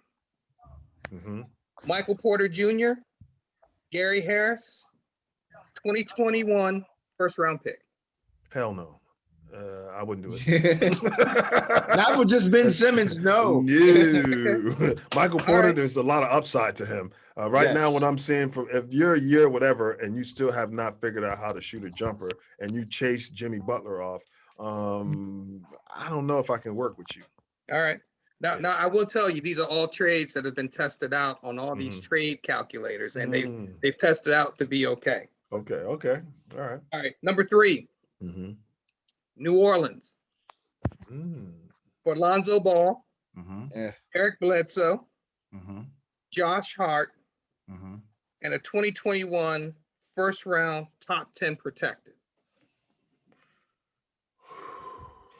I think you're giving this guy way too much. Yeah, man. that's a lot of value. I mean, I would have stopped at Lonzo Ball and Bledsoe. Lonzo Ball and I Bledsoe. ain't giving you anything else after that. All right. But I don't even think the Sixers takes that because I'm like, they need something to get them over that hump to get to Lonzo Ball will definitely get him a better chance of winning. So. I believe so. All right. So you talk about shooting problems, he's also still shooting problems. No, he's a better shooter than him, than Benjamin. And so I but knew not that as in great. all 3 of those scenarios, you both would say what you said, which is they need something to get over the hump. And this is it, number 4. Okay. And this is my favorite one. It better not be mine. Straight up player for player. Okay. Ben Simmons for Dame. Well, You better bring Ben Simmons and somebody else to come along with that because Yeah, they're going to. I'm not giving up Dame to just Ben. Said that no. You better throw the other dude in there. Throw a Curry in there. Throw, Yeah, you gotta throw Curry. You gotta go throw Curry. Curry. Yeah, you gotta Yeah, package that. yeah, A draft pick with George Hill or something, or Uh-huh. even my man who didn't show up, Harris. Tobias Harris. Yeah. Tobias Harris, Tobias. yeah. You gotta give me For something. If I'm Dame, gonna give up you gotta give him. because Yeah, you put Dame and that guy together and beat that yeah. alone, that two right there is enough to take them with some japs, to the finals. I mean, seriously, Dame has never played with In a the And East, Doc yeah, Rivers. you're right. dominant. Yeah, Right. yeah. But I like what you said. All right. So, did you give yours, Chris? Not yet. Okay, Chris B, what you got? Oh no, I said they shouldn't trade him. Oh yeah, Yeah, that's I right. think You said they shouldn't trade him. Okay, Yeah. okay, that's true. They're probably not going to trade him. Right. All right. This is what I have. Benjamin Simmons to the Utah Jazz for Mike Conley and Derek Favors. All right. I guess. Because Mike Conley, that's an upgrade to Ben. I'm sorry, maybe not defensively, but he'll be able to run that. And if you throw me, what's his name, a power forward in there to help out with some rebounding, because I think they really needed someone, to come in. And I mean, Dwight Howard's all right, but Dwight Howard's he can't go out and shoot a three, So give me that. Or I have a second one, y'all. Oh no, Favors and George Niang. Yeah, for Ben Simmons. You throw George Niang in there. And then I have the Clippers, right? For who would I trade for? Guess Jackson is gone, right? He's a free agent, I believe. He I might, think so. yeah. You think so, yeah. So throwing damn, that's gonna be tough. I don't see who else. Okay, throw me Mann and Luke Kennard. Terrence Mann, Luke Kennard, and a draft pick. And I'll send you. I'll ship them there as quick as I can. I'll send them there as quick as I can. Other than that, I don't think there's too many takers on because basically you're dealing with a guy who possibly has a Kardashian curse, who basically has not worked on a jump shot, and that's just unfathomable how you can be in the league that long and not have a jump shot or a free throw. And they both go hand in hand, because usually if your jump shot's not on, you get to the free throw line, you hit a couple of free throws, it gets you going. No, he's scared of the free throw line too. So what are you giving me to work with? Unless I'm like, okay, well, I gotta hire a sports psychiatrist, this, that, and the other, just to get into his head to see what is it that gives you these ips. Is it the Philly crowd or something like that? Because the same thing happened to Markelle Fultz. He showed there with a half decent jumper, left with no jumper and no free throw shot. Mm-hmm. So Orlando, he becomes a better player. I've seen him knock us out a couple of times this year, before he got injured. So I don't know, man. Y'all tell me. All right, so that's what we have for the NBA. Now we're on to Major League Baseball with Dubz, doubles, and double plays. Hey, batter, swing batter. What you got for us? So we are almost at the All-Star break, which means we are a game or two over the halfway mark of the 2021 MLB season. Got you. So what I have for you today is Dubz halfway heroes and a couple of villains.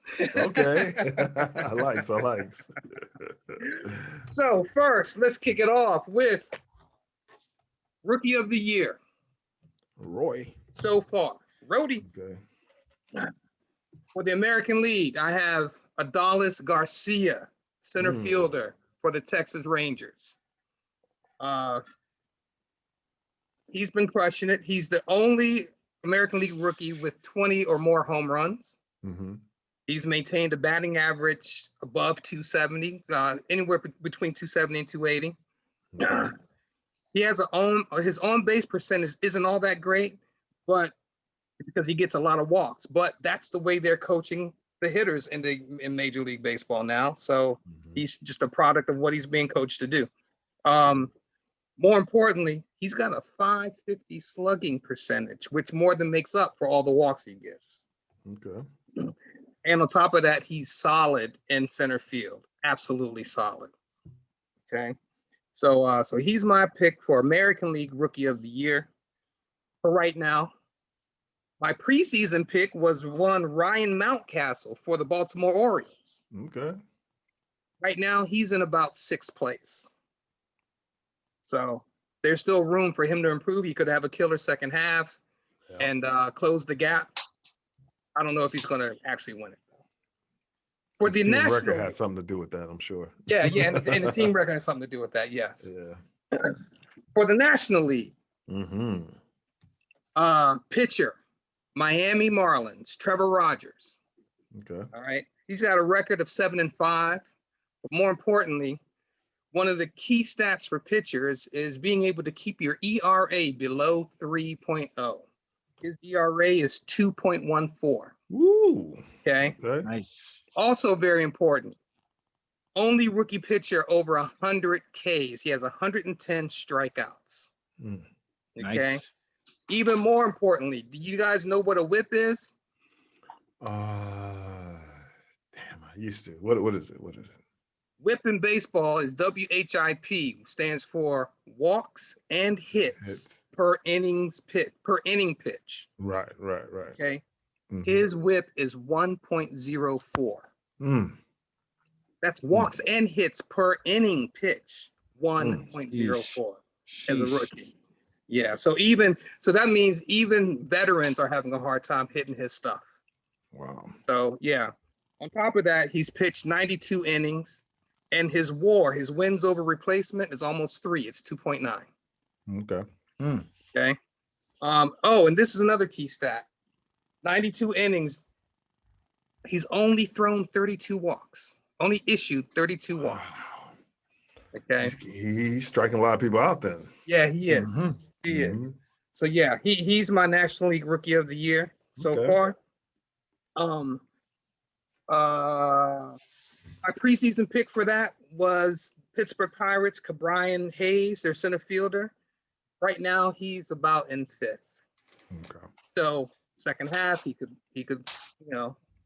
he could show out, he could explode, and he could bridge that gap. So, all right.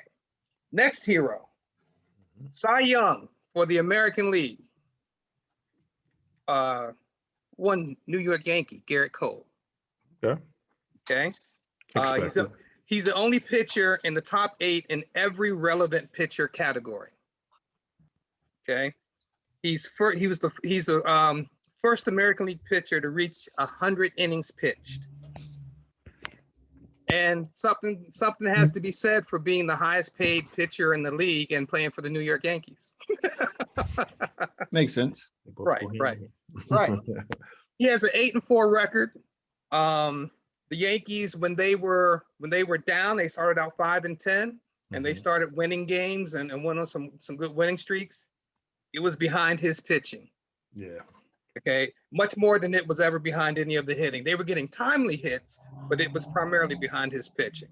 Right. So he's my pick for Cy Young so far in the American League. My preseason pick was Shane Bieber, last year's Cy Young winner. But right now he's somewhere around 7th place in the running for that. So on to the National League. National League Cy Young. My pick right now, New York Mets pitcher, Jacob deGrom. Okay, yeah. This guy he's an ERA monster. Yeah, okay, we talk about ERAs and keeping them below 3, and some teams can't even muster anything less than 4. His ERA is consistently under 1. Right now, it's under 1. Okay.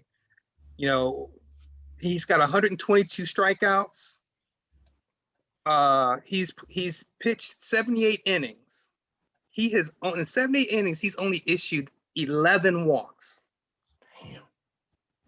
11 walks. Yeah. Man, we need that. Yeah. The Yeah. Orioles. Exactly.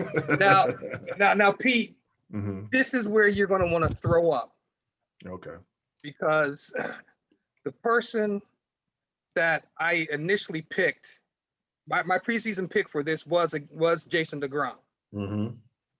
But there's a pitcher in the running for Cy Young in the National League that it made me want to throw up when I realized it. So it hopefully it doesn't make you want to throw up too. Pitcher, San Francisco Giants, Kevin Gossman. Right now, he is probably in the top 3 or 4 for Cy Young in the National League.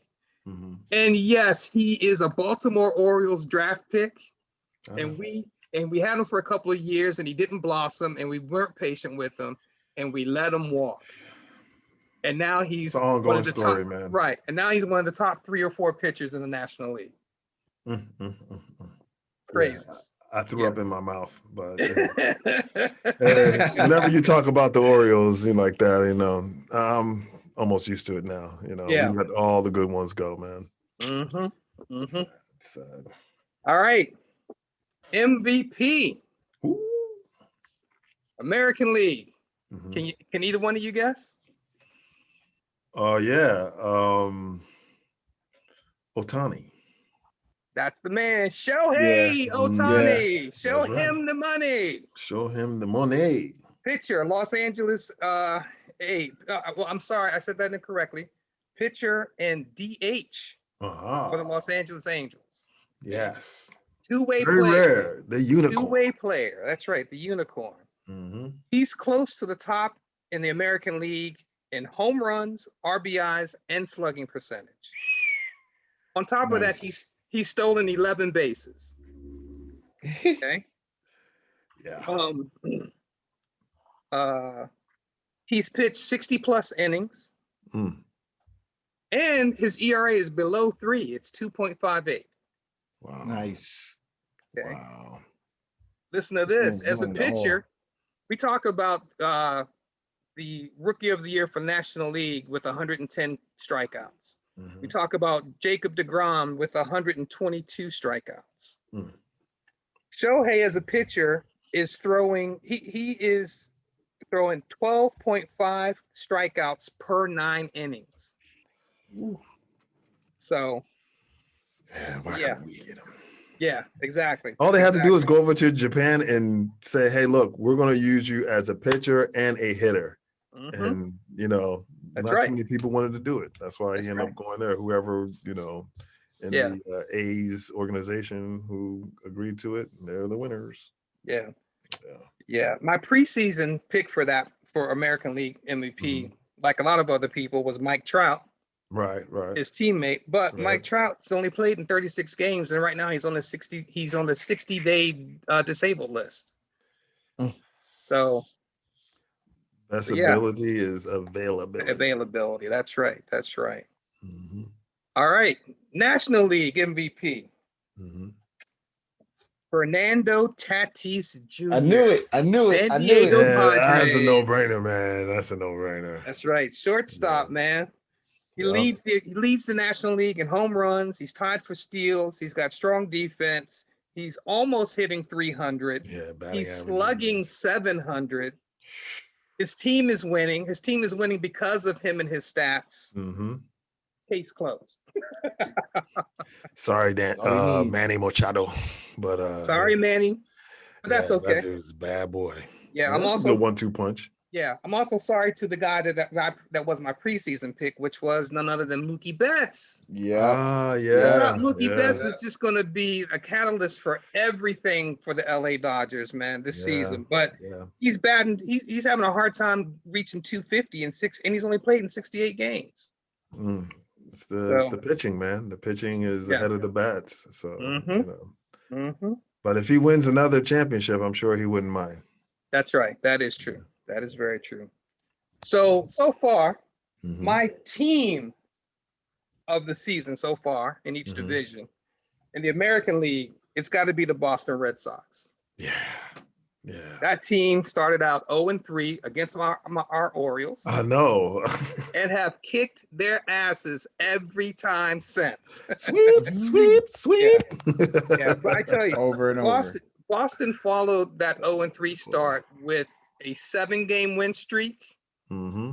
And then they went back and forth, win, loss, win, loss. And then they had at one point they had 2 straight losses. And then they followed that with an 8-game win streak. So they have yet to have any 3-game losing streaks. And any losing streak they have, they back it up with like winning anywhere from 5 to 8 straight. Sorry, Yankees. Yeah, so right now they're sitting at 51-31, 20 games above 500. Yeah, It's sick. it's sick. So, And the closest to them is the Tampa Bay Rays. right. Who are 3.5 games back. But the New York Yankees are 9 games back, who we all chose. Yeah. I can't believe I made that. The Yankees are 9 games back, and I think the Yankees are primed to implode. They are about to implode. Their GM Cashman, he is in the hot seat. Dang. Excuse me. The manager Aaron Boone, he's semi in the hot seat. Mm-hmm. The team owner came out and said, "I'm not my dad." Steinbrenner is like, you know, no loyalty here, buddy. Yeah, he said, "I'm not my dad. I'm not going to get rid of anybody, but I'm putting it on the hitters." Yeah. George would have gotten rid of him. He'd have been. Yeah, George would have gotten rid of him. Heads would be rolling. His mother, his father. Yeah, he don't care. You know. Yeah. So my team of the year so far in the National League is the team that nobody had any positive expectations of, and that is the San Francisco Giants. You're right. They are sitting, they basically have been leading the National League West and trying to run away with it. Even with a 4-game losing streak, they're still in first place. Losing streak, right. Wow. 21 games above 500 at 50-29. Excuse me. And just a solid team, man. They look much better than they look better playing than they looked on paper before the season started. So, wow. Yeah, sure surprised us, man. Surprise everybody, yeah. But Dodgers are still a chance. You still have a chance. Yeah, there's still a chance. Yeah, there's still a chance. So on to the villains, and guess what? What? Only in Major League Baseball in the 2021 season can you have both a hero and a villain. Okay. Have one person be both a hero and a villain. Right. But look, if you're going to be a hero, it's all about duality. We all got two personality, so here it is. And these villains are called none other than what we normally call them: major leaguer with minor league brains. Yes, yes, okay? Yes, indeed. Or the American League, both a hero and a villain. Garrett Cole. Because Garrett, this whole sticky substance issue starts and ends with you. You had a chance and you blew it. You had one job. Answer a yes or no question with a yes or no, or I decline to comment. Right. You couldn't get that right. Can't get right. And the answer should have never included anything remotely close to a yes. Well, guess what he gave him? Something close to a yes, and now we are where we are. Sticky substance hell. Yep. Yeah.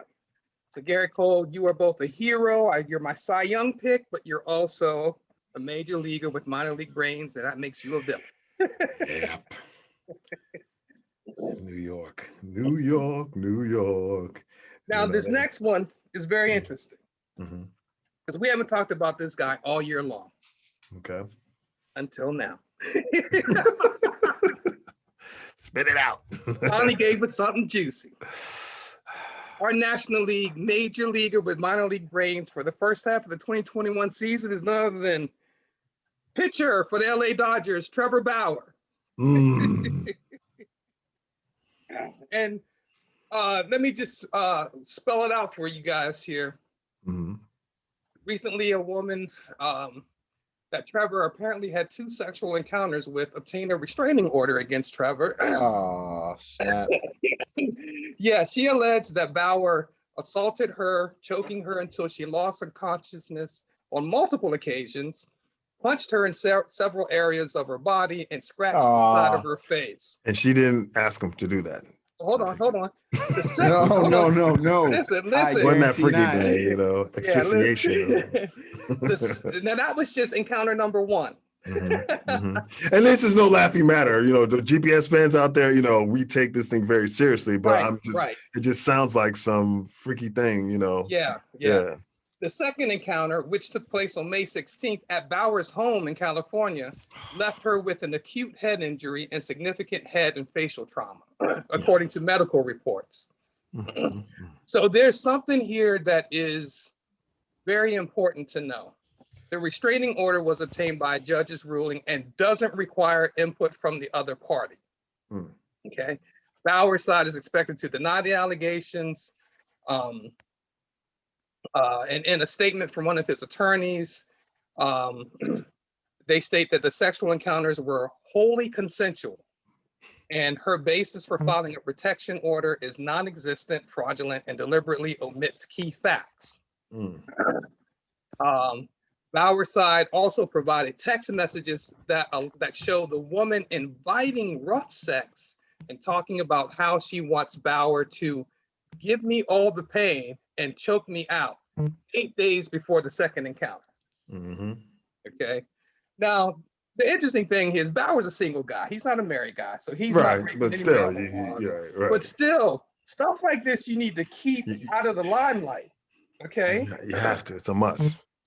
And when I say that, you know, that goes as far as Bauer, who was interviewed by Sports Illustrated before the season started, saying Bauer admits that he would be a bad husband.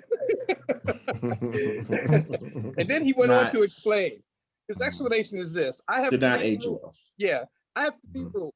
One, no feelings. As soon as I sense you're developing feelings, I'm going to cut it off because I'm not interested in a relationship. Rule number 2. No social media post about me while we're together because private life stays private, okay? Rule number 3, I sleep with other people. I'm going to continue to sleep with other people. If you're not okay with it, then we won't sleep together and we'll be out of each other's lives. We will simply be perfectly polite, platonic friends. So terrible. Yeah. Oh boy. Yeah. Now, if he were smart, he would keep it a little bit more simpler, even in his personal life, because let's be honest, we all know the number 69, right? Okay, so it was a great year. Yeah. Now Bauer, so Bauer, as one of the good things about him, he started a charitable campaign in the 2018 season. Bauer launched his 69 Days of Giving campaign. Oh, you know why I did that? Okay. Yeah. Because you are giving. That's right. So in that year, Bauer donated $420.69 to 68 different charities and capped it off by donating $69,420. Wow. He's trolling. This is an internet meme. Wow. That's right. So he had the makings of being a good guy. Okay. and keeping it, living a solid life. Right. And now he goes and does all this crazy stuff, and it goes to hell in a handbasket fairly quick. And the thing is, the Dodgers are trying to catch they're playing catch up in their division, and they don't need this distraction. So, and the Dodgers are now catching heat for it because they had every intention of starting him tonight for their series in DC against the Nationals.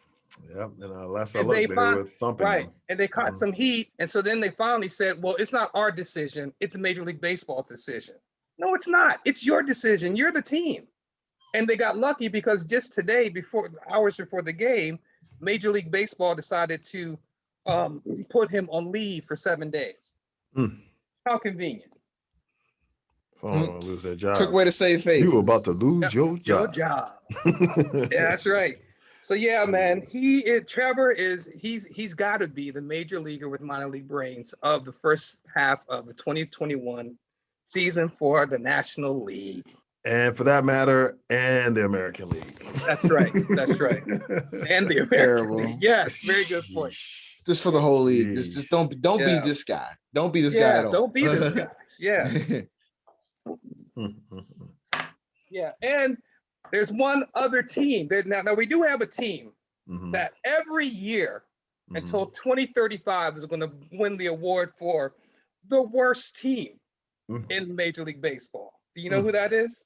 Yeah, I have a notion, but go ahead. It's not our Baltimore Orioles. Okay. It's the New York Mets. Ooh. Because at the halfway point of every major league season, we are reminded on July 1st that it is officially Bobby Bonilla Day. That's right. F you, pay me. I need my money. That's right. I don't care. That's right. And for Whatever. those of you who don't know, since 2011, Mhm.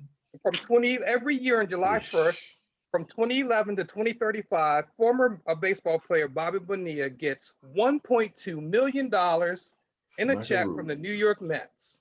Mhm. Because instead of paying a $5.9 million buyout to him in 2002, Mhm. they decided that they were going to be smart and that the future value of that 5.9 million was going to be X. So then they took X and divided it by 20 years, by 25 years, and said that we're going to pay you 1.2 million a year for those 20 years, from 2011 to 25 years, 2011 to 2035. The only problem was they took that 5.9 million and they put it into a hedge fund. And guess who was the creator and runner of that hedge fund? Somebody who died recently? Yeah, one Bernie Madoff. So all the money that they thought that 5.9 million would earn over this 20-year period, it has earned not one of those pennies. That's a Terrible. shame. Yeah, That's and Bobby terrible. Bonilla has Terrible. been sitting on the side like this. Yeah, it's like winning the lottery. That's right.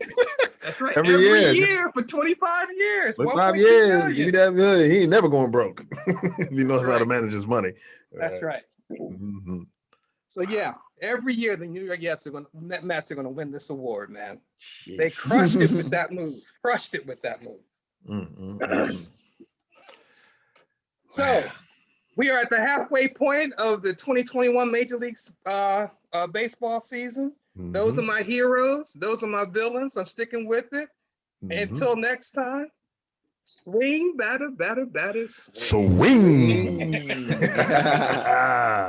Great segment, man. Hey, y'all, for those who didn't have knowledge of this, go check it out. Google it. See Bobby Bonilla, money owed. And I didn't even know Kevin Garnett is in that category where they owe him money as well. Well, yeah. Yeah. That's an interesting development because a lot of other teams went into the deferred money part of contracts. Max Scherzer has close to 75 million in deferred payments on his contract after his season, after his years or his contract is done. I didn't know that until last night when wifey told me. I was like, huh? I was like, Kevin Garnett? He's like, yeah. I was like, you sure it doesn't say Kevin Durant? Like, no. He owed that money to Kevin Garnett. Go get your money, man. Get your money. Yeah, that contract strategy rolled over to the NBA about 7 or 8 years ago. Stupid McNoopid. All right, y'all. We're about to head into. Oh, yeah. Somebody told me something. All right. Does black coaching matter in today's NBA? I'll give my answer real quick, and then I'll pass it to you guys. Hell yeah. Phil Jackson was a great coach for his era of coaching. But in this NBAAU culture, today, he couldn't cut the mustard. Players today wouldn't put up with any subtle racism. And if you're a non-African-American coach, you have to be woke or you won't coach. There are 8 black coaches in the league right now and counting because the NBA is a player-driven league and the league is 90% black. If I do my math right. And I'll quote the king of the court by saying, it's about damn time. Here's your open mind. Here's your open-minded brain. Monty Williams, second season as the Phoenix Suns head coach.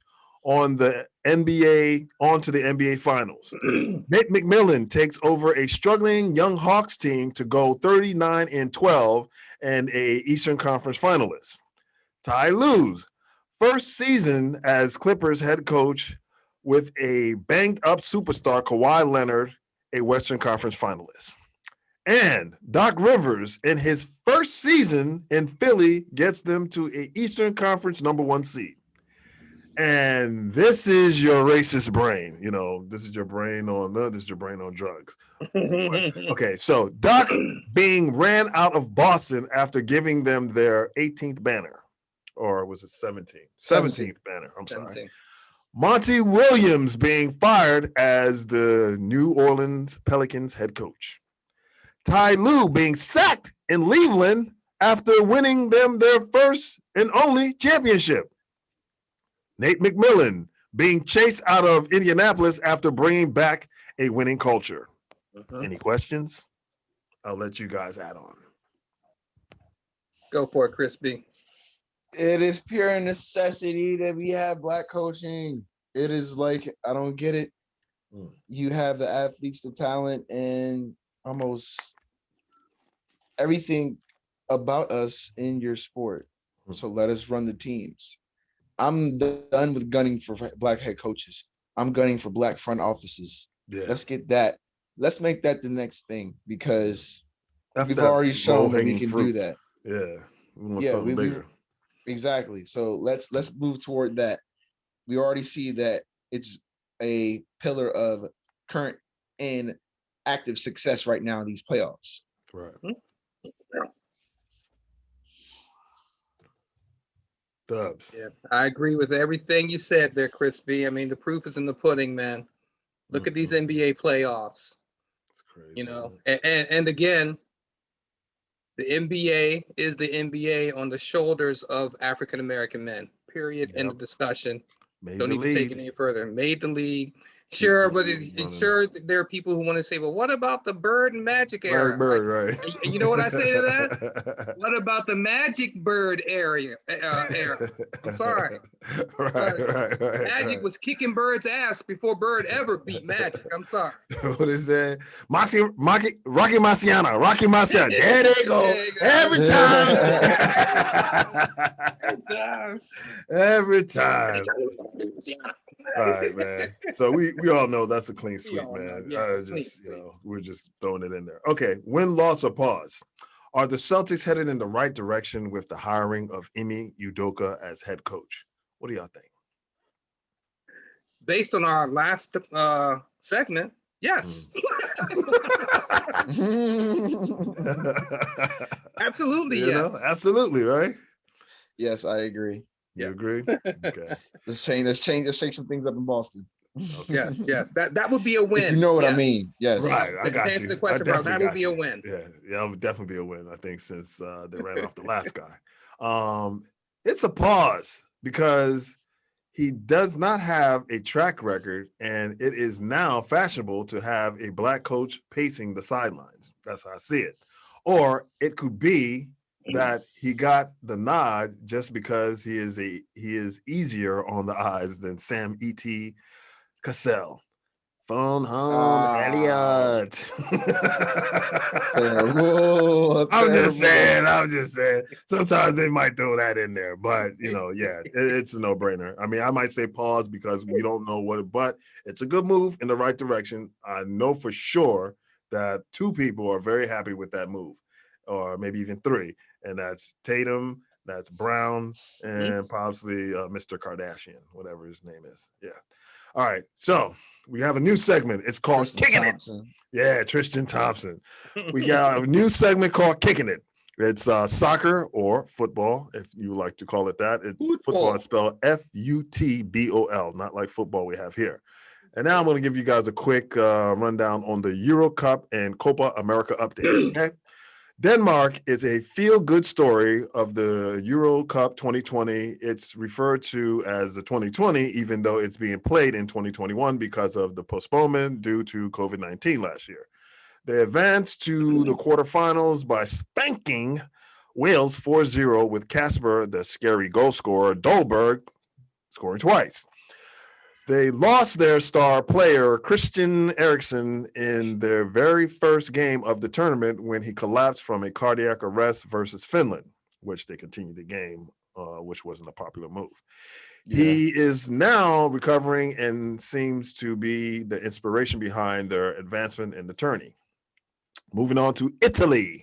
Italy just gets past Austria 2-1 in a defensive battle that took them into an extra period with goals being scored in the 95th, the 105th, and Austria added a cosmetic 114-minute score. The Netherlands, which is also Holland, Matthias de Ligt, who was lit and not legit when he received a red card in the 52nd minute to give the Czech Republic a 11-10 advantage that resulted in a 2-0 defeat. Belgium added or edge Cristiano Ronaldo and the defending Euro Cup champs Portugal 1-0 in a closely played match. The Crazy. younger Hazard brother Thorgan, scored the only goal of this much anticipated match. In a high scoring affair, Spain outpaced Croatia 5-3. And at one point, the Spaniards were up 3-1, but the Croats fought back to level the match at 3-3. But in the extra time of 30 minutes, because that's what they do, they play 30 minutes of extra time, the Spaniards scored twice. And Spain had 5 different goal poachers in this match. All right. And the defending World Cup champs, fluffed their lines against the Swiss and are now sidelined for the rest of the tournament. France went down 1-0 in the first half, but came roaring back to take a 3-1 lead with 15 minutes left and couldn't seal the deal. After Karim Benzema cracked the code of the Swiss defense in the 57th minute, he did it again in just 90 seconds later to take a 2-1 lead. Then Paul Pogba scored of Man United, scored on a magnificent blistering shot from just right outside of the box to the upper right corner of the net, making it 3-1. Now listen, y'all, this was followed with a over-celebratory moment that I believe sparked 2 goals in the remaining 15 minutes time of regulation for the Swiss to tie the match, pushing it game into extra time. And then on to shootouts where everyone was perfect except for the unusual suspect, Kylian Mbappe of Paris Saint-Germain, Yes, who folded like a cheap tent near Champs-Elysees on the 5th and final penalty kick. Wow. Didn't see that coming. Switzerland advanced 5-4 on penalty kicks. Game, set, match. On match day 4 of the round of 16, England finally got over the hump by displacing Germany with goals from Raheem Sterling and Harry Kane. The Swedes were taken down by the refs and the Ukrainian team 2-1 when they played in extra time with one man down due to a red card given to Sweden in the 98th minute and lost on a last-second goal in the 120th minute. And I think they had a minute of extra time. So the quarterfinals are set up for Switzerland versus Spain. I think I'll take Spain in that. Belgium versus Italy. I'll take Belgium. Czech Republic versus Denmark. And I think I'll take Denmark because of the feel-good story. And England versus Ukraine. I got England. All right. As for the Copa America, they're in the quarterfinals, but we all know it's all about Argentina and Brazil. So we'll see what happens with that. So after all the smoke clears, see y'all in the finals. And that's what we have for the first installment of Kicking It with the soccer. All right, now we got a quick little, you know how we do it over here. We can't leave without this. That's right, we have. And in either or, what would you prefer to call it? Soccer or football? Dubs. I Football. almost know what you're gonna say. Football. Football? Okay. Sounds a lot like football though. And I know you're a foot, football player. not foot. Foot. But foot. Okay, got you. Because it's played with your foot. Chris B, what you say, man? Soccer or football? Football, of course, because Football? why not? Everyone Yeah. calls it that. We're just the only, Yeah. we're the odd people We're out the- saying we're- this. we're the only people in the world. That's right. Like, come on. So, Come on, you gonna be those people. That's what we want to do. yeah, that's a clean sweep on it. All right. Who sings better? Beyonce or Ariana Grande? Remember now, Oh, the Beehive really? will come for y'all. But y'all Yeah. know how I feel. I ain't scared. I'm gonna speak my mind. I think Ariana is a better songstress, Okay. but Beyonce is a much better dancer And performer. and Yeah. performer. Yeah. Yeah. I must agree with you on that. How about you, B? I mean, Beyonce is definitely the better performer in my eyes. I don't know, like singing. You got it the could Beehive be- coming for y'all back there? I heard some banging. It could. They knocking at the door. They knocking on the door. They knocking It on the could door. be. Not the end. All right. It could be more.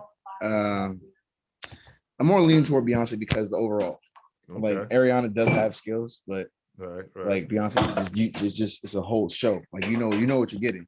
Like you know what you're signing up for. I hear you.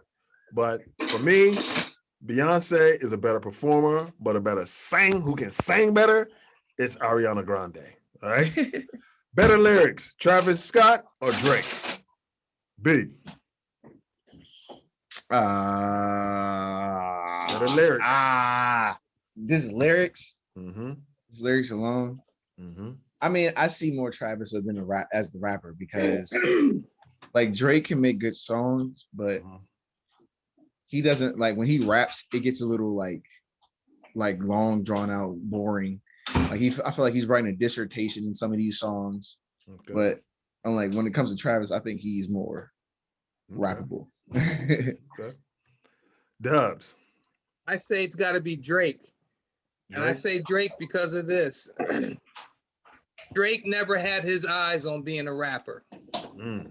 I mean, for God's sake, this guy was on Degrassi High for Christ's sake. And we all seen that baby video of him dancing like that. Oh yeah. Yeah, you ever seen that video? And he's staring at the camera. And Yeah, definitely. So yeah, man, I think Drake has had to hone his craft more over time. Yeah. And so he's put in the work. I like his lyrics. Yeah. I like his lyrics more. So I think I'd say Drake. I like Drake's lyrics more, but Phony rappers who do not phony rappers who do not excite I agree. phony rappers. Check it out, right? yeah, I gotta go with Travis Scott. I think he might write most of his lyrics, so that's But don't come after me. Whoever the Drake fans are or whatever, don't come after me. I still love Drake. I listen to a lot of Drake, but I'm just saying we have to say who's a better lyricist. Okay. All right. Who? I know they're gonna come after us for this, but you know what? I ain't scared. I'm just putting it out there. Who would you rather have as a role model for young girls? Megan Thee Stallion or Cardi B? Ooh. Cardi, because she's actually in a relationship and they've got married with kids and has a family.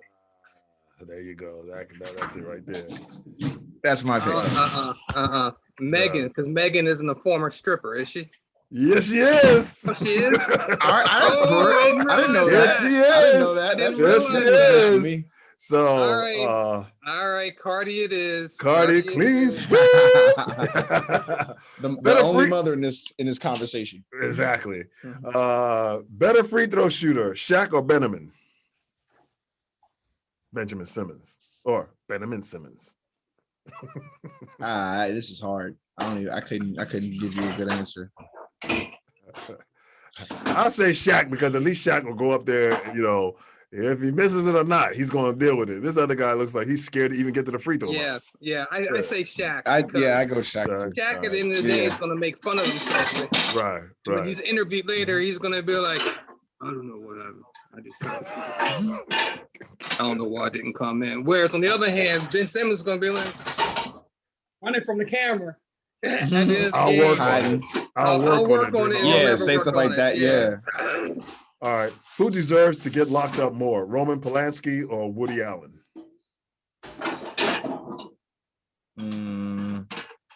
I really don't know the backstory on both of them, so I needed like a little refresher or like some little bit of education. Okay. Woody Allen is a guy who raised some booty in his house and married her. He adopted her with she's He Korean. adopted his wife. Sun Yi with Mia Farrow, and then later on left Mia Farrow for this woman. But she was of age. Whereas Roman Polanski, he slept with a 13-year-old. And he's hiding Can I out in vote Paris both? somewhere.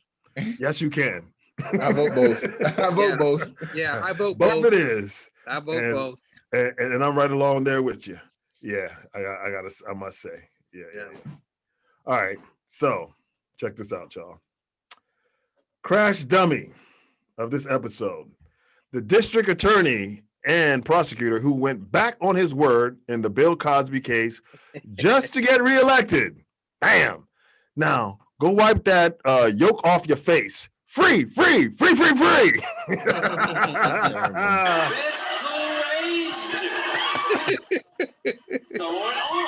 don't know. Y'all tell me. All right, on to the joke of the episode. All right. Hey, fam. Did y'all hear about the new restaurant that just opened near Capitol Hill called Karma? Y'all hear about that? Mm-mm. Well, there's no menu, and you get what you deserve. Send back these fixins. That's good. I want a recount. That's a good one. That's what it is. That's what's going down. So, oh yeah, come on, man.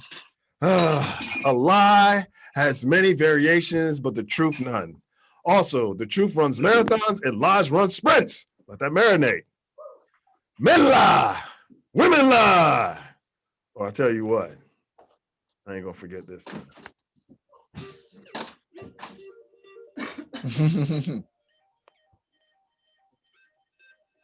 Oh yeah.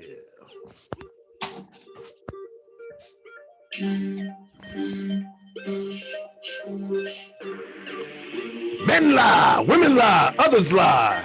Howard University lied. HU? Bye, Felicia. Many of the women who accused Bill Cosby, aka Heathcliff Huxtable, lied. I believe AC drugged Bill. The other way around. Have you seen her grill? Come on, fam. I ain't gonna say her name because we don't want no backlash. But y'all look up the initials. Even the Dalai Lama and the Pope and Mother Teresa told some lies, but never has a ball on my eyes. Shout out to Rasheed West. And a big ups to Doyle Mitchell of Industrial Banks, serving the Washington, D.C. and Prince George's County, Maryland communities since 1934.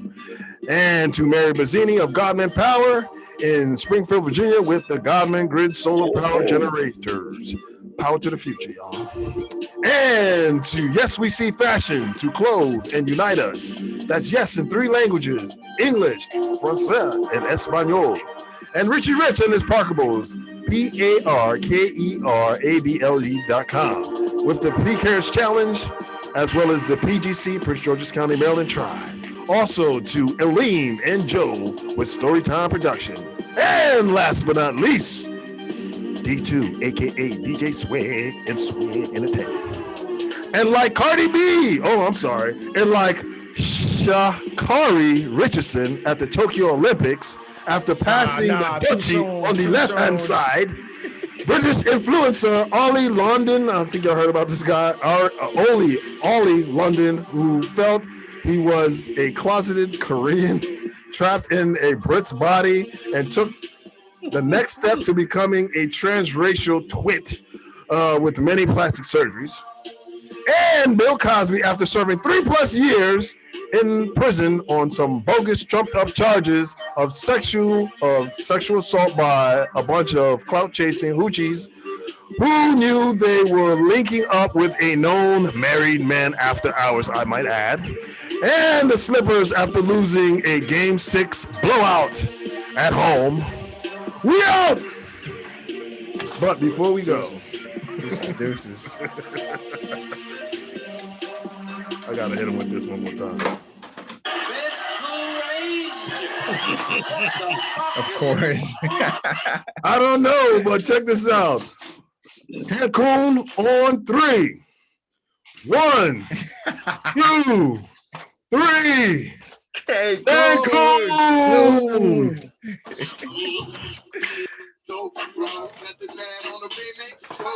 Send their dirty messages and emails, hate mail, whatever, strictly to Uncle P. I wrote all those jokes. Anybody who got a problem with it, yeah, I'm just afraid of your smoke. Send it my way. Right. So, Tell Pat Bev to get that tan going again.